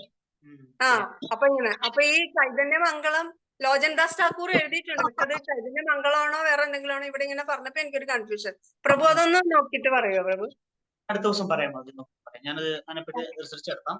കാരണം ഞാനത് ഒന്നൊന്നും വിചാരിക്കും, വായിച്ചപ്പോഴാണ് എനിക്ക് സംശയം വന്നത്. ചിലപ്പോ ഈ പ്രഭുത് എന്താണെന്ന് അറിയില്ല. അതിനിപ്പോ എന്താണ്, പിന്നെ പേര് മാറ്റിയോന്ന് അറിയില്ല. പിന്നെ ഈ പേരുകൾ പ്രത്യേകിച്ച് രണ്ടും വേറെ വേറെ പേരോട്ട് മാറ്റിയൊന്നും അറിയില്ല. അത് ചെക്ക് ചെയ്തിട്ട് പറയാൻ വന്നത്. കാരണം എനിക്ക് അങ്ങനെ ആ പുസ്തകം ഞാൻ വായിച്ചിട്ടില്ല. ഞാൻ ഇതുവരെ ചൈതന്യ ചരിതാമൃതം വായിക്കുന്നേ ഉള്ളൂ. അപ്പം അല്ല, അതേ വായിക്കുന്നുള്ളൂ. പക്ഷെ എന്നാലും ഇങ്ങനെ കേട്ടിട്ടുണ്ട് ലോചൻ ദാസ് ഠാക്കൂർ. അതുകൊണ്ട് ഞാൻ വായിച്ചിട്ടല്ല. അങ്ങനെ നമുക്ക് സീനിയേഴ്സ് നമുക്ക് ചോദിച്ചിട്ട് പറയാം. ചോദിച്ചിട്ട് നമുക്ക് അടുത്ത ക്ലാസ്സിൽ പറയാൻ പാടില്ല. സീനിയേഴ്സിന് അറിയാം. ഹരേ Krishna. Hare Krishna. Hare Krishna. Hare Krishna പ്രഭുജി. Hare Krishna. Krishna. Hare Krishna. Thank you, Prabhu. Thank you so much. Hare Krishna. ഹരേ കൃഷ്ണ. ഹരേ കൃഷ്ണ പ്രഭു. ഹരേ കൃഷ്ണ. അപ്പൊ നമുക്ക് നിർത്താം. നിർത്താം. നമുക്ക് ഇന്നത്തേക്ക് വേണ്ടി നിർത്താം. Okay. Thank you, Prabhu. Thank you so much. Hare Krishna. Mahaprabhu Ki Jai. Prabhupada കി ജയ്. ഇത് ജയ് ഹരേ കൃഷ്ണ.